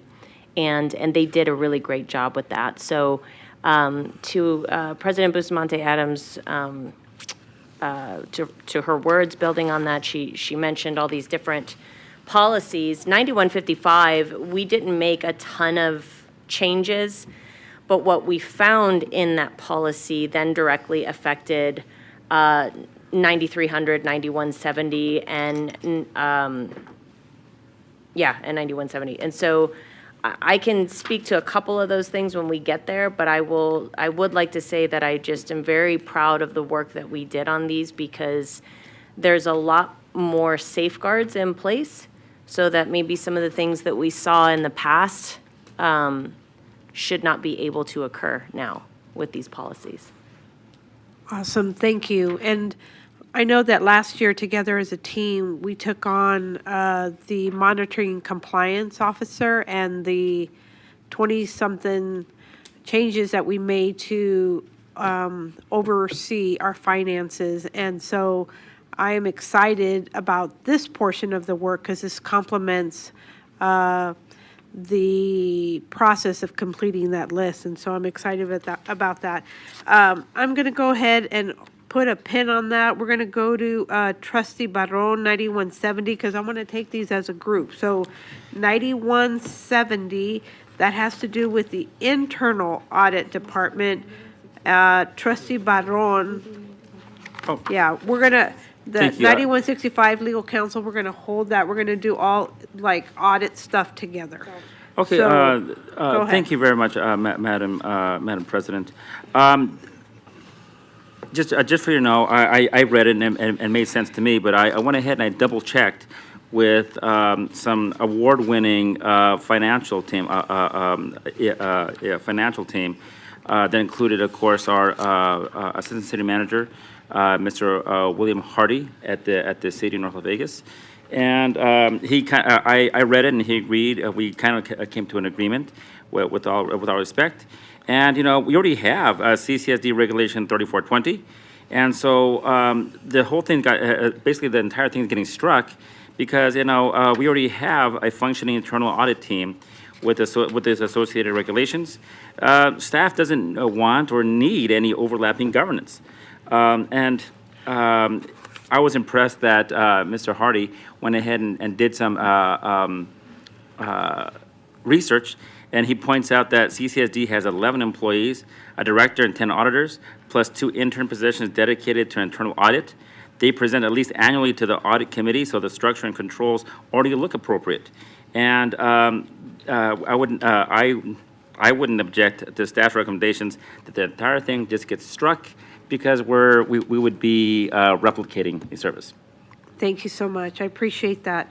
Now let's look at 9300, Trustee Satori. We're taking these internal ones all together. Okay, no problem. All right, so this is on reporting misconduct by trustee, superintendent, or director, internal audit department. So in general, too, I do want to point out as well that this was not a current policy, but we have these processes in place. So it's really just formalizing what is in place already. I really didn't have any additional changes except for that one on D2 was where we had talked about adding the municipalities. I also had some question over here on I. After we had talked about it, I was just wondering if there was, does it need to clarify anywhere about who conducts the investigation? And help me, which one was that one? On page 3. On page 3. Okay, page 3. Yeah, page 3I. Just there's a lot of language about the completion of an investigation and those things, and I was wondering if there needed to be any.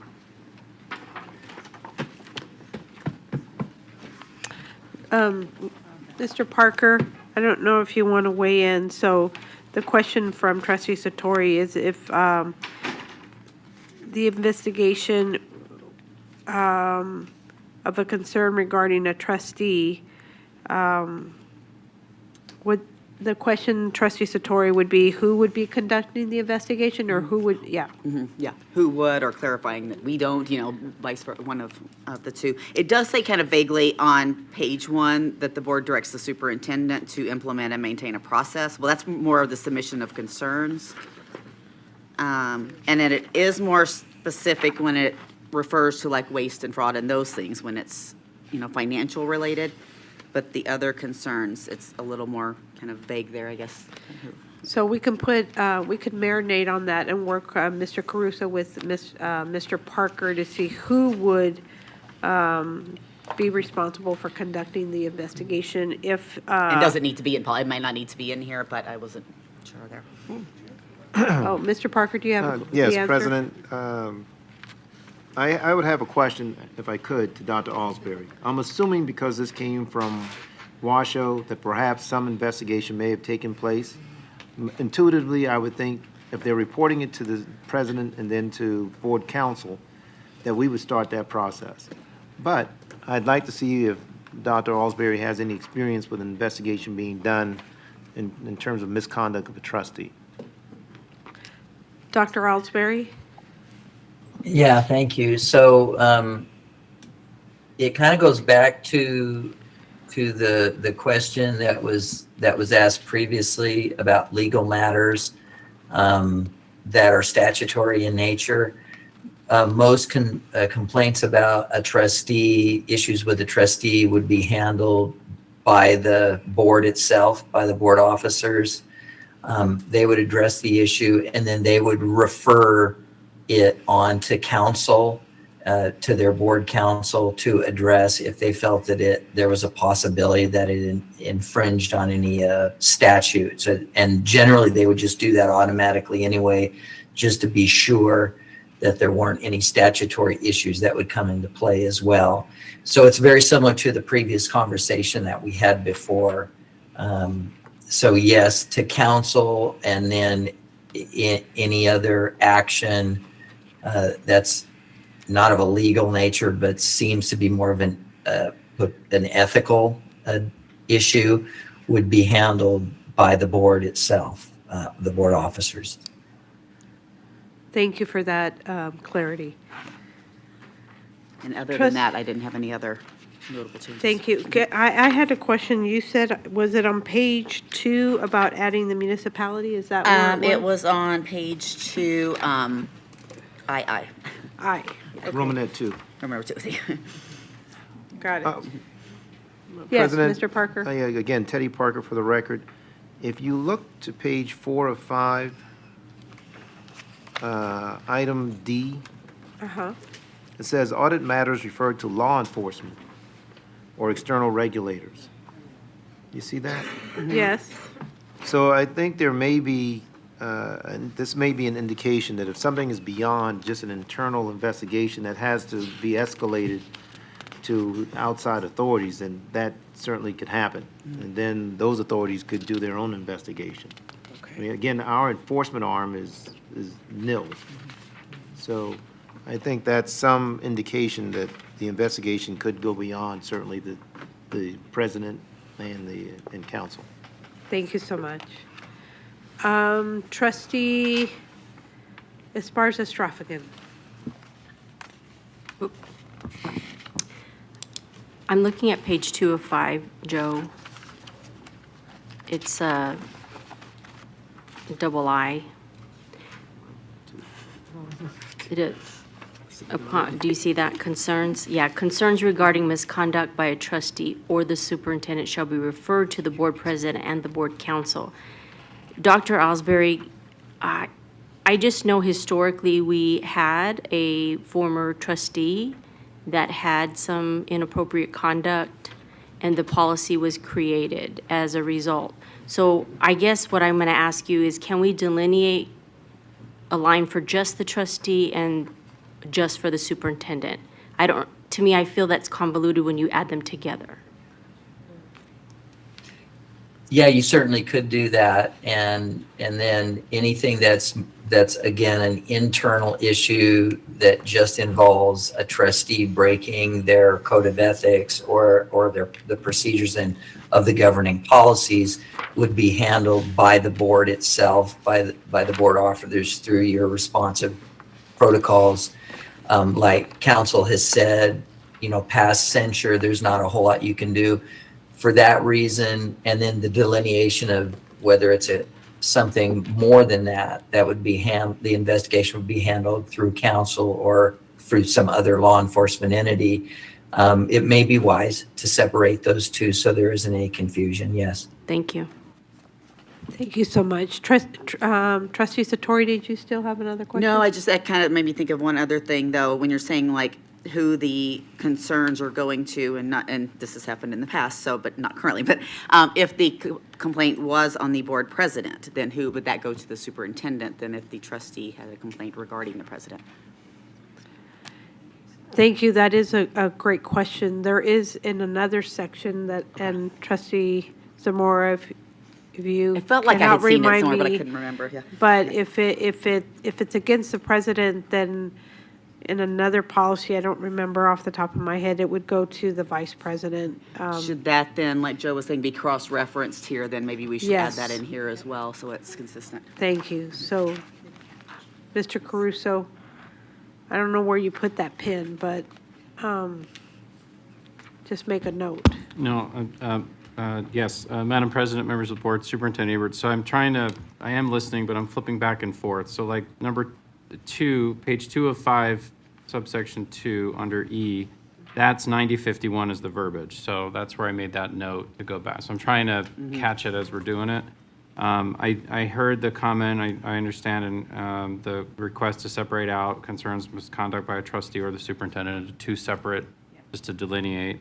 The comment you made about the vice president, that is in a different policy. We did add that in, so I just need to find that to use the same verbiage to embed. But that would be embedded on number 2 then as well. That'll be referred to the board president. We would put, okay. Yes. Okay, Trustee Dominguez? Okay, finally.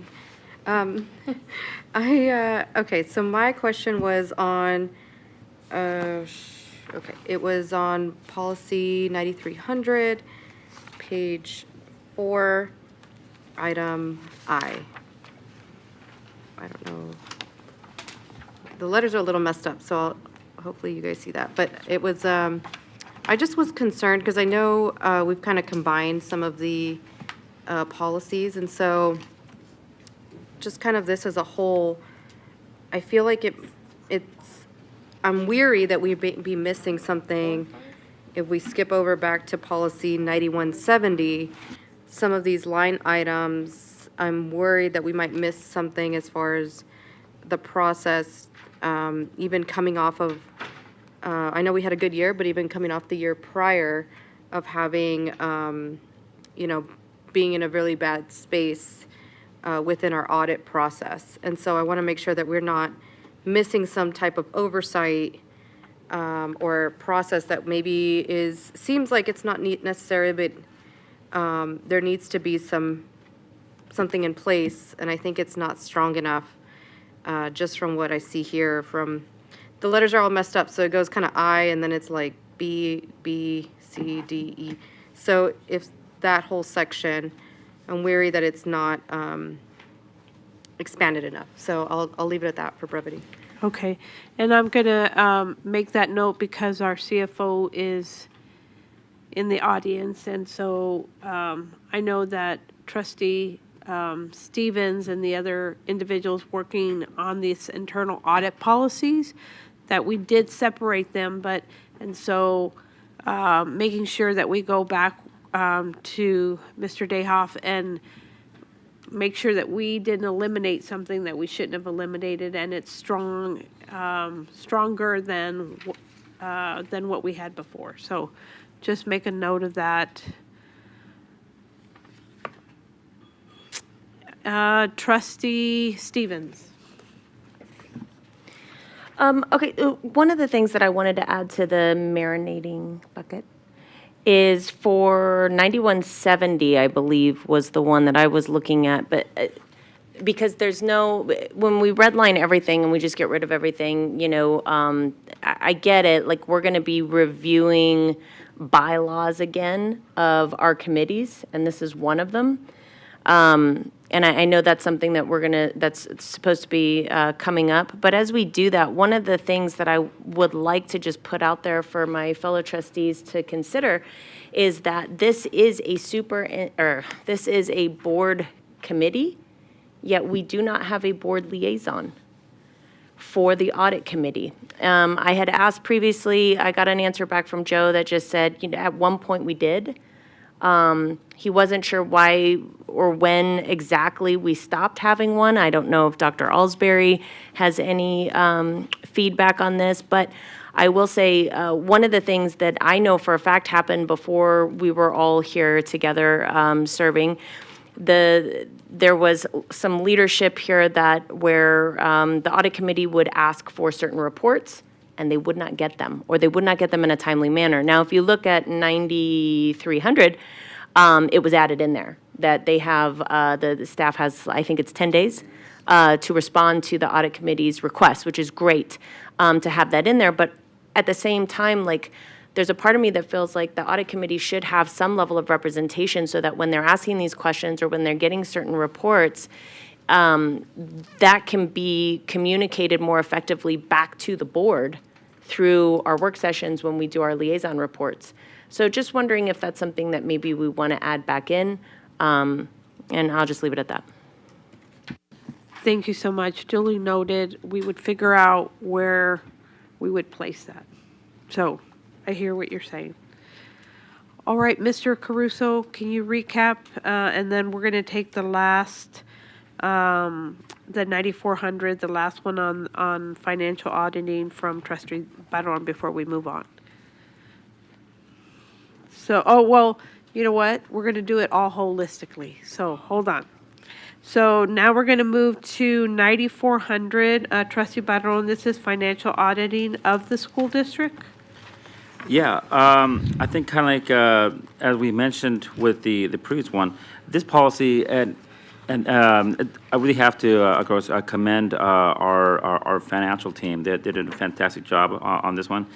It outlines the purpose of an annual audit and some of the annual requirements for the board to review and approve on the audit report. I do think it's perfectly. I don't think we should object to the staff recommendation to adopt, and there's really nothing inappropriate. Again, we vetted out with the people who are much more. They have a lot more financial acumen than I do, and it passed their smell test. And these recommendations by our staff are wholly appropriate, including the little parts where they struck out at the end regarding the legal requirements associated documents that are addressed elsewhere. Thank you. Any questions on this part? And this is where maybe Trustee Stevens, we talk about the board liaison portion in this one, the 9,400, but not sure. Trustee Dominguez. Thank you. I guess just a clarity question is why isn't this added to, I'm mixing them up. Why is this, we can't combine this to 9,300? Or, unless I'm missing something, I just thought. Would you want to combine it, the 9,400 with the? 9,300. Oh. But I'm just kind of curious, maybe there's a reason. There's, a reason, method to the madness, so I'm just kind of trying to understand, maybe this should be in that place, or maybe it does belong as its own policy. Well, for the 9,300, I don't know. Actually, I was getting that confused with. Oh, it's two different. Okay. I was getting it confused with 9170, but so disregard my comment. But Mr. Caruso, did you want to say a comment? It's two separate. Yeah, so Madam President, members of the board, Superintendent Ebert, so 9,300 is the concerns regarding the misconduct, and then 9,400 is the financial auditing. So that's how it was separated out.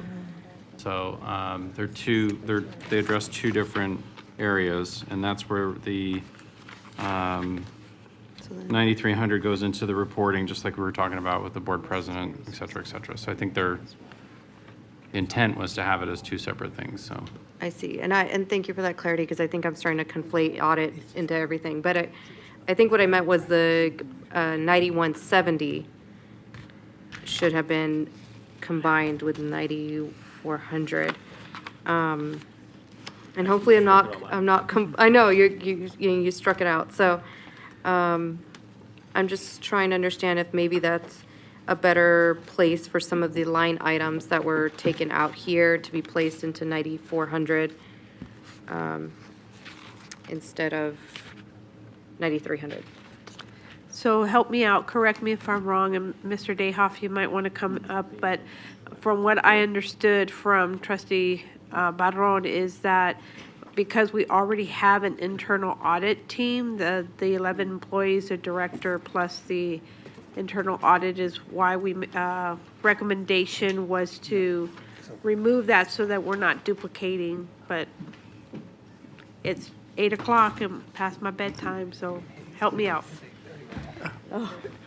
Trustees, Justin Dayhoff, Chief Financial Officer for the record. Thank you for the questions. Yes, these are certainly interrelated, but conceptually distinct policies. And so if I were to kind of group these across, 9170 really contemplates internally how internal audit department operates. And again, under the structure in Washoe County, that audit department is a direct report to the superintendent, and that's what, in part, why these provisions are contemplated in this way, because it is a board position. However, again, these contemplate internal audit procedures. So when we think about our internal audit department, that's our internal audit team who's conducting our school-based audits, who has the cycle. They work with the Audit Advisory Committee. Separately from that, when we talk about the financial auditing of the school district, that's referring specifically to the external audit that we do and report to the Board of Trustees on. And that additional policy recommendation there also includes something that was silent previously, which is the incorporation of the Audit Advisory Committee into that work, as is current practice to date. But the financial auditing of the school district is external audit of the school district. Internal audit department is the functioning of the internal audit team. 9155 corresponds to the structure and composition of those various committees. Thank you so much, Mr. Dayhoff. I really appreciate you staying so late and coming into the late hours and clarifying that for me. So thank you. Thank you. Okay, I think that one was, those were it, the four. Trustee Stevens, I'm going to go back to you because, oh, she went to the, okay. I am going to ask Board Liaison Mr. Caruso to recap what you heard from the four policies regarding audit in general.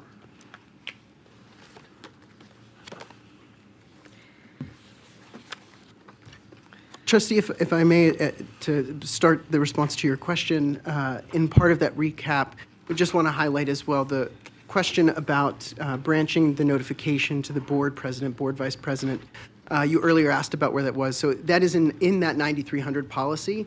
It's further down. It's just at the bottom of the page, so it splits right across. So 9300, small Roman numeral V, Roman numeral 5, at the bottom of page 3. Just to answer that question as you consider those final potential marinations, if you will. Tell me one more time, Mr. Dayhoff, I was turning pages. Where, it's in where? Yes, Trustee, it is bottom of page 3 within policy 9300. Okay. Where it says, notwithstanding other reporting provisions, matters meeting the criteria through the superintendent with direct notice provided to the board president, board vice president, and the superintendent's liaison to the board of trustees. Saw it. Thank you.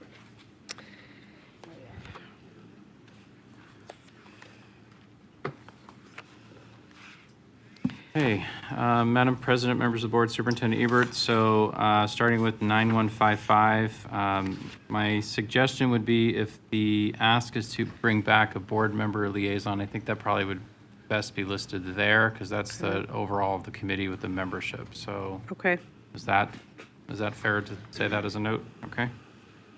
And then for 9170, I think Mr. Dayhoff addressed that. 9300, so the number 5, we would just use the same verbiage on the bottom, page 3 of 5 for page 2, when we, just to clarify the board president and that item there would be or vice president if it was the president, just to match the two. Separate the two positions. I have trustee and superintendent, adding in municipalities if applicable, which I double checked, which is the same language we're going to do in 9051, so it's consistent with both.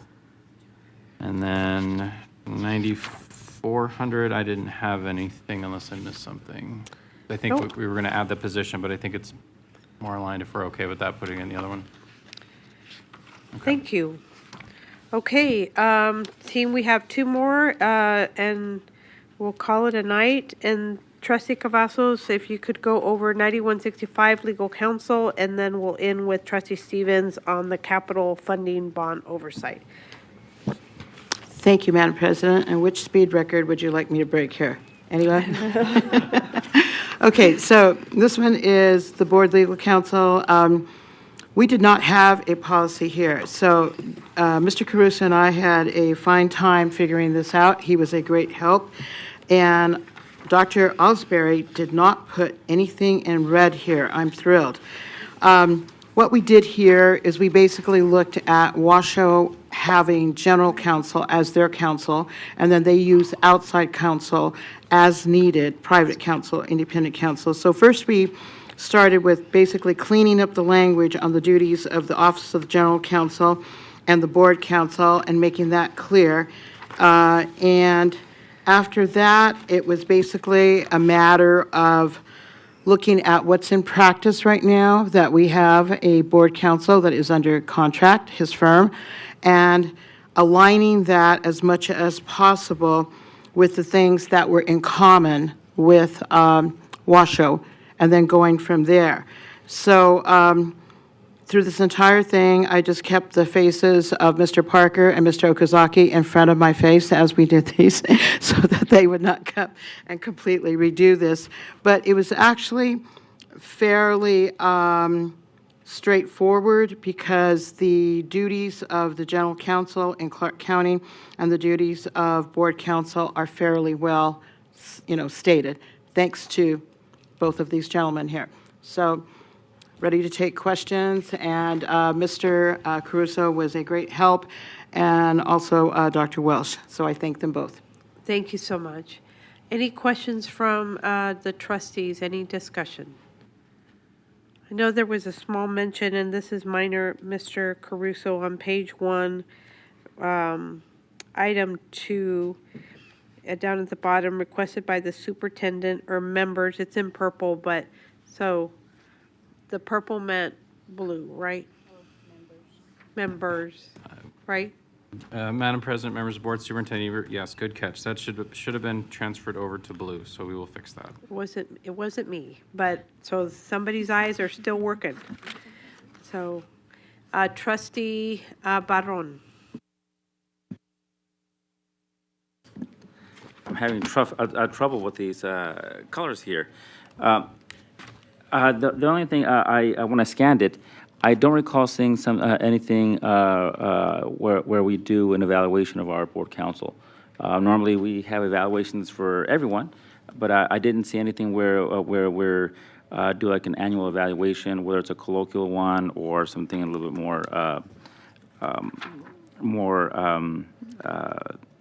set, so to speak. That's the only thing I'd ask. And maybe is there one? I didn't see it. It doesn't necessarily specify. I'm going to ask the Trustee Cavazos, who was working on the policy. Forgive me, we are a little bit punchy and a little bit tired here. I'm looking at their faces right now. Basically, in their contracts, we have options that if we are not satisfied or if we have an issue, we are able to contact them and try to work that out. So it's not seen as a violation, but it's seen as basically a concern, and that we take it to them and have a dialogue. And if there's anything that we feel where they are not, basically meeting their contract obligations, it basically goes to them, and we try to work it out on that basis, because we are not the, as my children used to say, we are not the boss of Mr. Okazaki, and Mr. Parker is our board counsel, so we would go to him directly and his firm to see if we had any concerns. Thank you, Trustee Cavazos. Trustee Barron. No, and I'm just referring to, like, for instance, tonight, had I showed up to the North Las Vegas City Council, we'd have been discussing our yearly evaluation of our city attorney, and discussing, if we actually give him like a performance bonus or anything like that, right? So I'm just asking if we have any sort of a provision for like an annual evaluation, of our esteemed board counsel, who, for the record, I am very happy with right now, right? But again, just in the spirit of public accountability, I think there might be some members from the public who might ask us to be accountable, for the hiring of our board counsel. Thank you, Trustee Barron. I'll put that in the marinade, too. Yep. Trustee Dominguez. Thank you. thank you for that question too.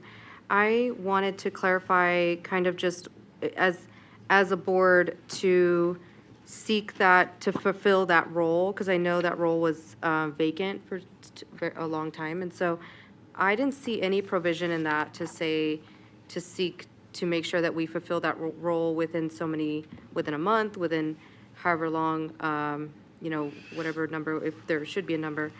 But also, I do like that the role is considered kind of like a contractor position versus an actual position, so that I appreciate that, and I appreciate that was kept in there. So and then that's probably why the evaluation is the way it is, because it's in the contract. So I understand where you're going on that one. But I did want to ask on kind of a provision on the board to be like, hey, you need to fulfill this role. You can't just leave it vacant for so long. Thank you. I just want to remind the team that as a group, we're a lot. We're getting better, and we're going to even improve. I'm so grateful that Mr. Parker was interested, but we didn't have anybody at first. So I think that for a long time, so we could think about, it's our responsibility to make sure that we do fulfill that role, but also, so let's think about that, because I know we don't want to put a time frame, but there just implied that we should have board counsel for ourselves. So I'll write that down. Thank you. Trustee Esparza-Straffigan. So I want to speak as an individual here. I do not want to marinate on this. He has a day job. He is a service provider for us. And so I don't think that it's necessary. And the contract, like Trustee Cavazos said, either party can terminate at any time. And I agree with you, President Bustamante Adams. 3 trustees worked 4 months. Some trustees worked for years to have separate counsel. So I do not want to, this man has a day job. We are his night job.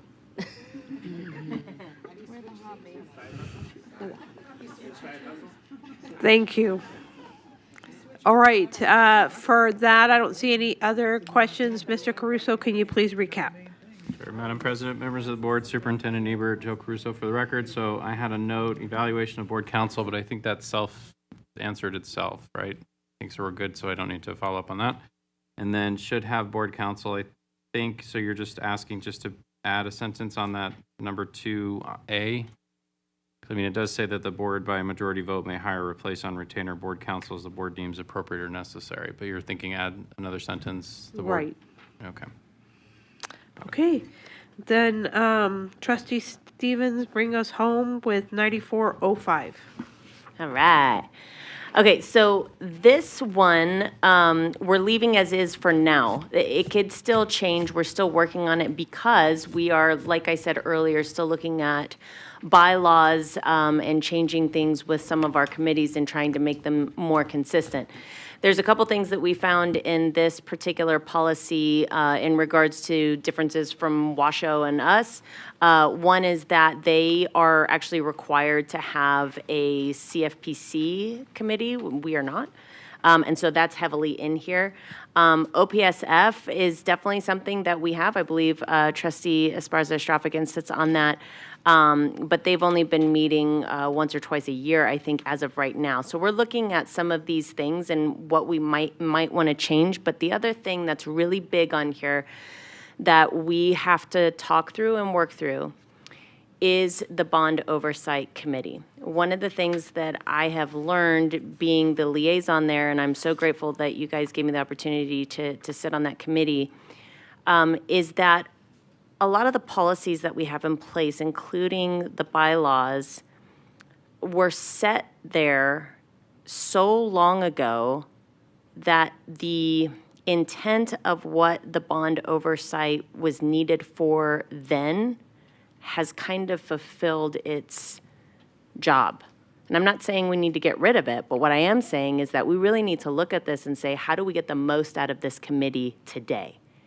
And so there's a lot to dive through here with the committee, with district staff and leadership and amongst ourselves. So I actually, we can call it the marinating bucket, but I'm actually putting this out to you guys to talk to your constituents, anybody that you've appointed or that you know who's on bond oversight to maybe get some of their feedback. But this is kind of what we're looking at, how we can change this so that it is relevant to what we're doing with bond oversight today, not in the 1990s. Thank you so much. Trustee Esparza-Straffigan. So thank you for that, Trustee Stevens. Does this mean that this is going to be removed completely because it's stricken, Joe, entirely? So just because it wasn't, it may not be relevant for today, we don't know in our future iterations of what could be. So is it possible, Dr. Alsbury, to put it in the workbook? Or how do we historically not lose this information and this, like, I just feel like I don't, it's going to be gone forever.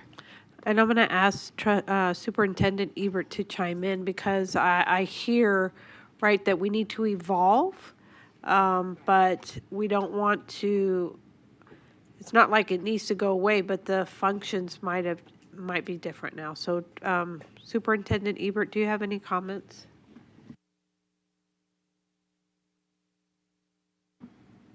There we go. Thank you. I would just double down on what Trustee Stevens said, and then also Trustee Esparza-Straffigan. Where we are right now, I mean, it was written right in last century. We have a functioning committee that is in the process of doing its work, and so this is one of those ones where, and I had not heard Trustee Stevens say this before, but many of you have constituents that have served, because that is one of the longest standing committees out there, is to go out and ask those people that have served in the past of what would work and what wouldn't. But as it sits right now, there are components here as well in what Washoe has that don't apply to the Clark County School District because we're governed under NRS specifically, where Washoe County School District is not. And so, you know, the way that it is written, it's not modernized, so it does need a whole new look for CCSD. Thank you. Trustee Esparza-Straffigan? So I agree. So can we, like Trustee Stevens is saying, not just past, but the current, could it be their charge to, it's a task, it's a project, to create it? Is that something that's needed?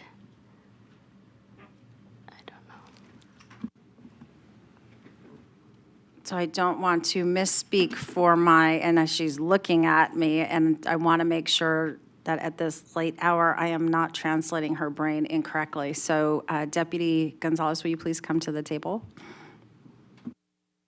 Yep, this is one of those situations you got to make sure you're reading the I correctly, right?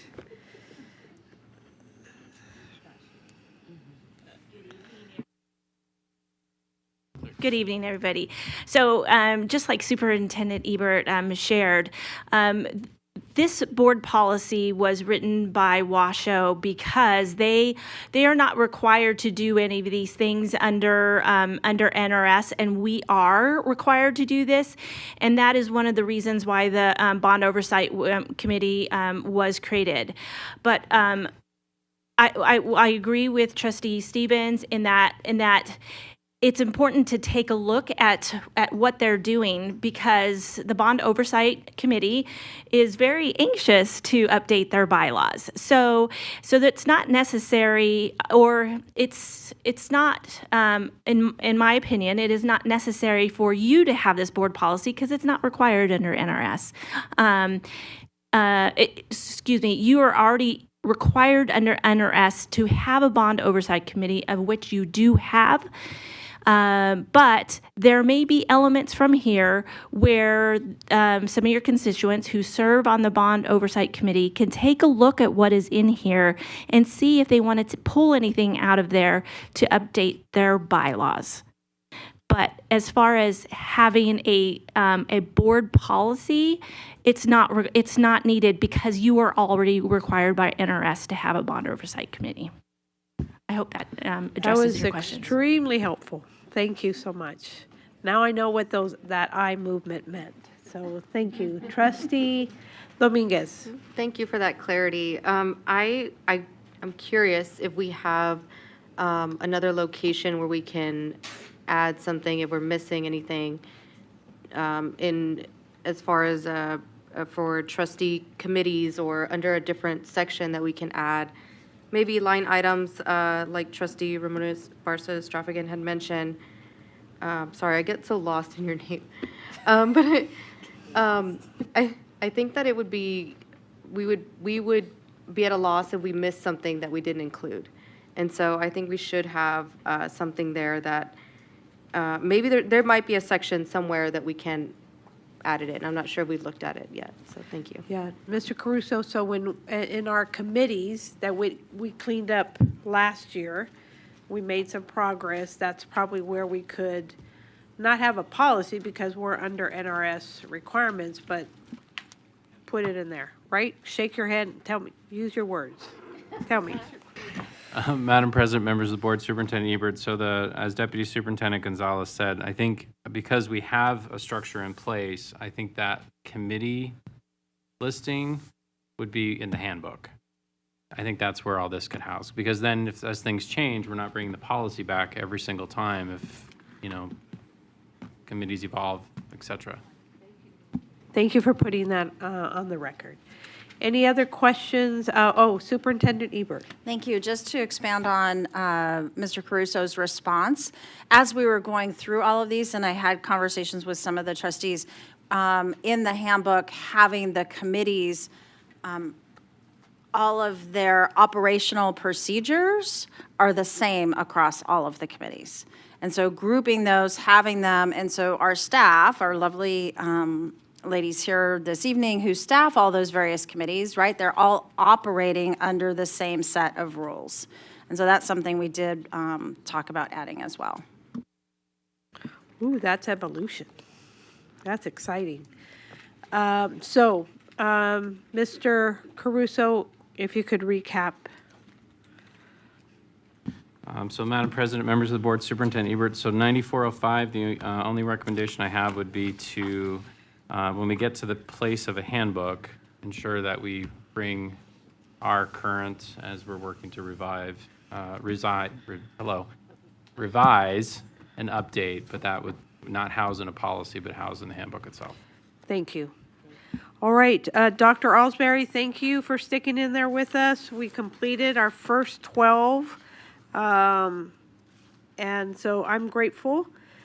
With that, we're going to go ahead and go on to public comment 3.1, items not listed as action items on the agenda. Was there anyone who did not get a chance to complete a public speaker card? Ms. Binder, I don't want to assume, but I don't see anything. That wasn't right. Oh, you did? See, that's why I asked, because there it is. Ms. Binder, please come up.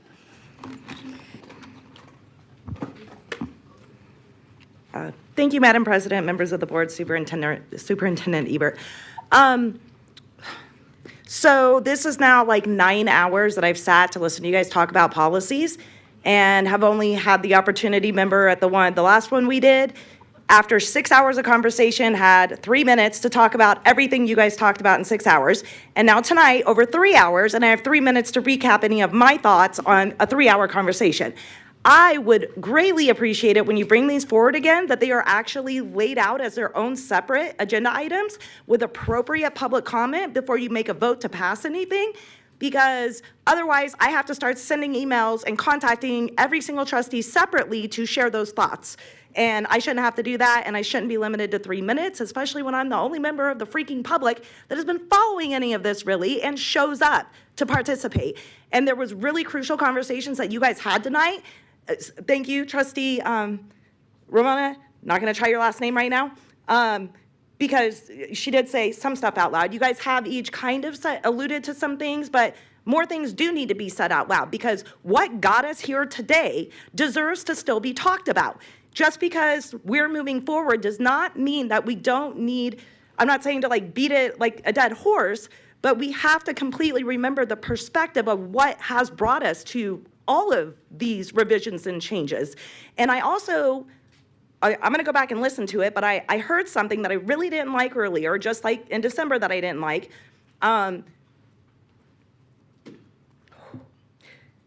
We have to be mindful of what absolutely brought us here, regardless of who is sitting here when you guys, and I know you guys are, because I'm hearing it when you're discussing it. Really bad things brought us to this place. And I've said this before, it has nothing to do with Superintendent Ebert, it has nothing to do with you. But we don't have amazing people in our community that want your seats, that will perpetrate the same crap that we have historically fought and have had to stand and fight for. So even as many trustees who, you didn't have a choice with Mr. Parker, I stood here for over 5 years advocating for you to hire, the board, to hire him. Because I have known him a long time and knew that he was worthy of your trust and your commitment to him to do what our community needed you to do to protect yourselves. And so I say that wholeheartedly, because who else in this community does that? Nobody. So it's just a little frustrating, 9 hours, 6 minutes. Thank you. Ms. Atterbury?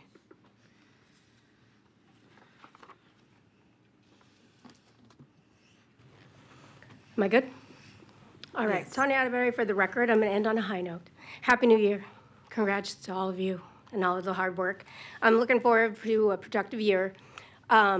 I would like to say I hope to see CCSD's schools commemorate January 16th as it is Religious Day at school. As we observe a Religious Freedom Day, let us remember the legacy of faith and independence we have inherited, and let us honor it by forever upholding our right to exercise our beliefs free from prejudice or persecution. And that is a quote from Barack Obama. I will circle back on Regulation 6150 at a later time. You guys have a great night. And you did well. Thank you. Thank you. With that, there's no other public comment. I'll go to item 4.0, upcoming meeting announcement. The next meeting of the Board of Trustees is tomorrow, January 8th, 2026 at 5 p.m. here in this boardroom. With that, I will entertain a motion to adjourn. Trustee Cavazos? Madam President, I would like to make a motion to adjourn the meeting at this time. Thank you. Trustee Barron? Second. I have a first and a second. Please cast your votes.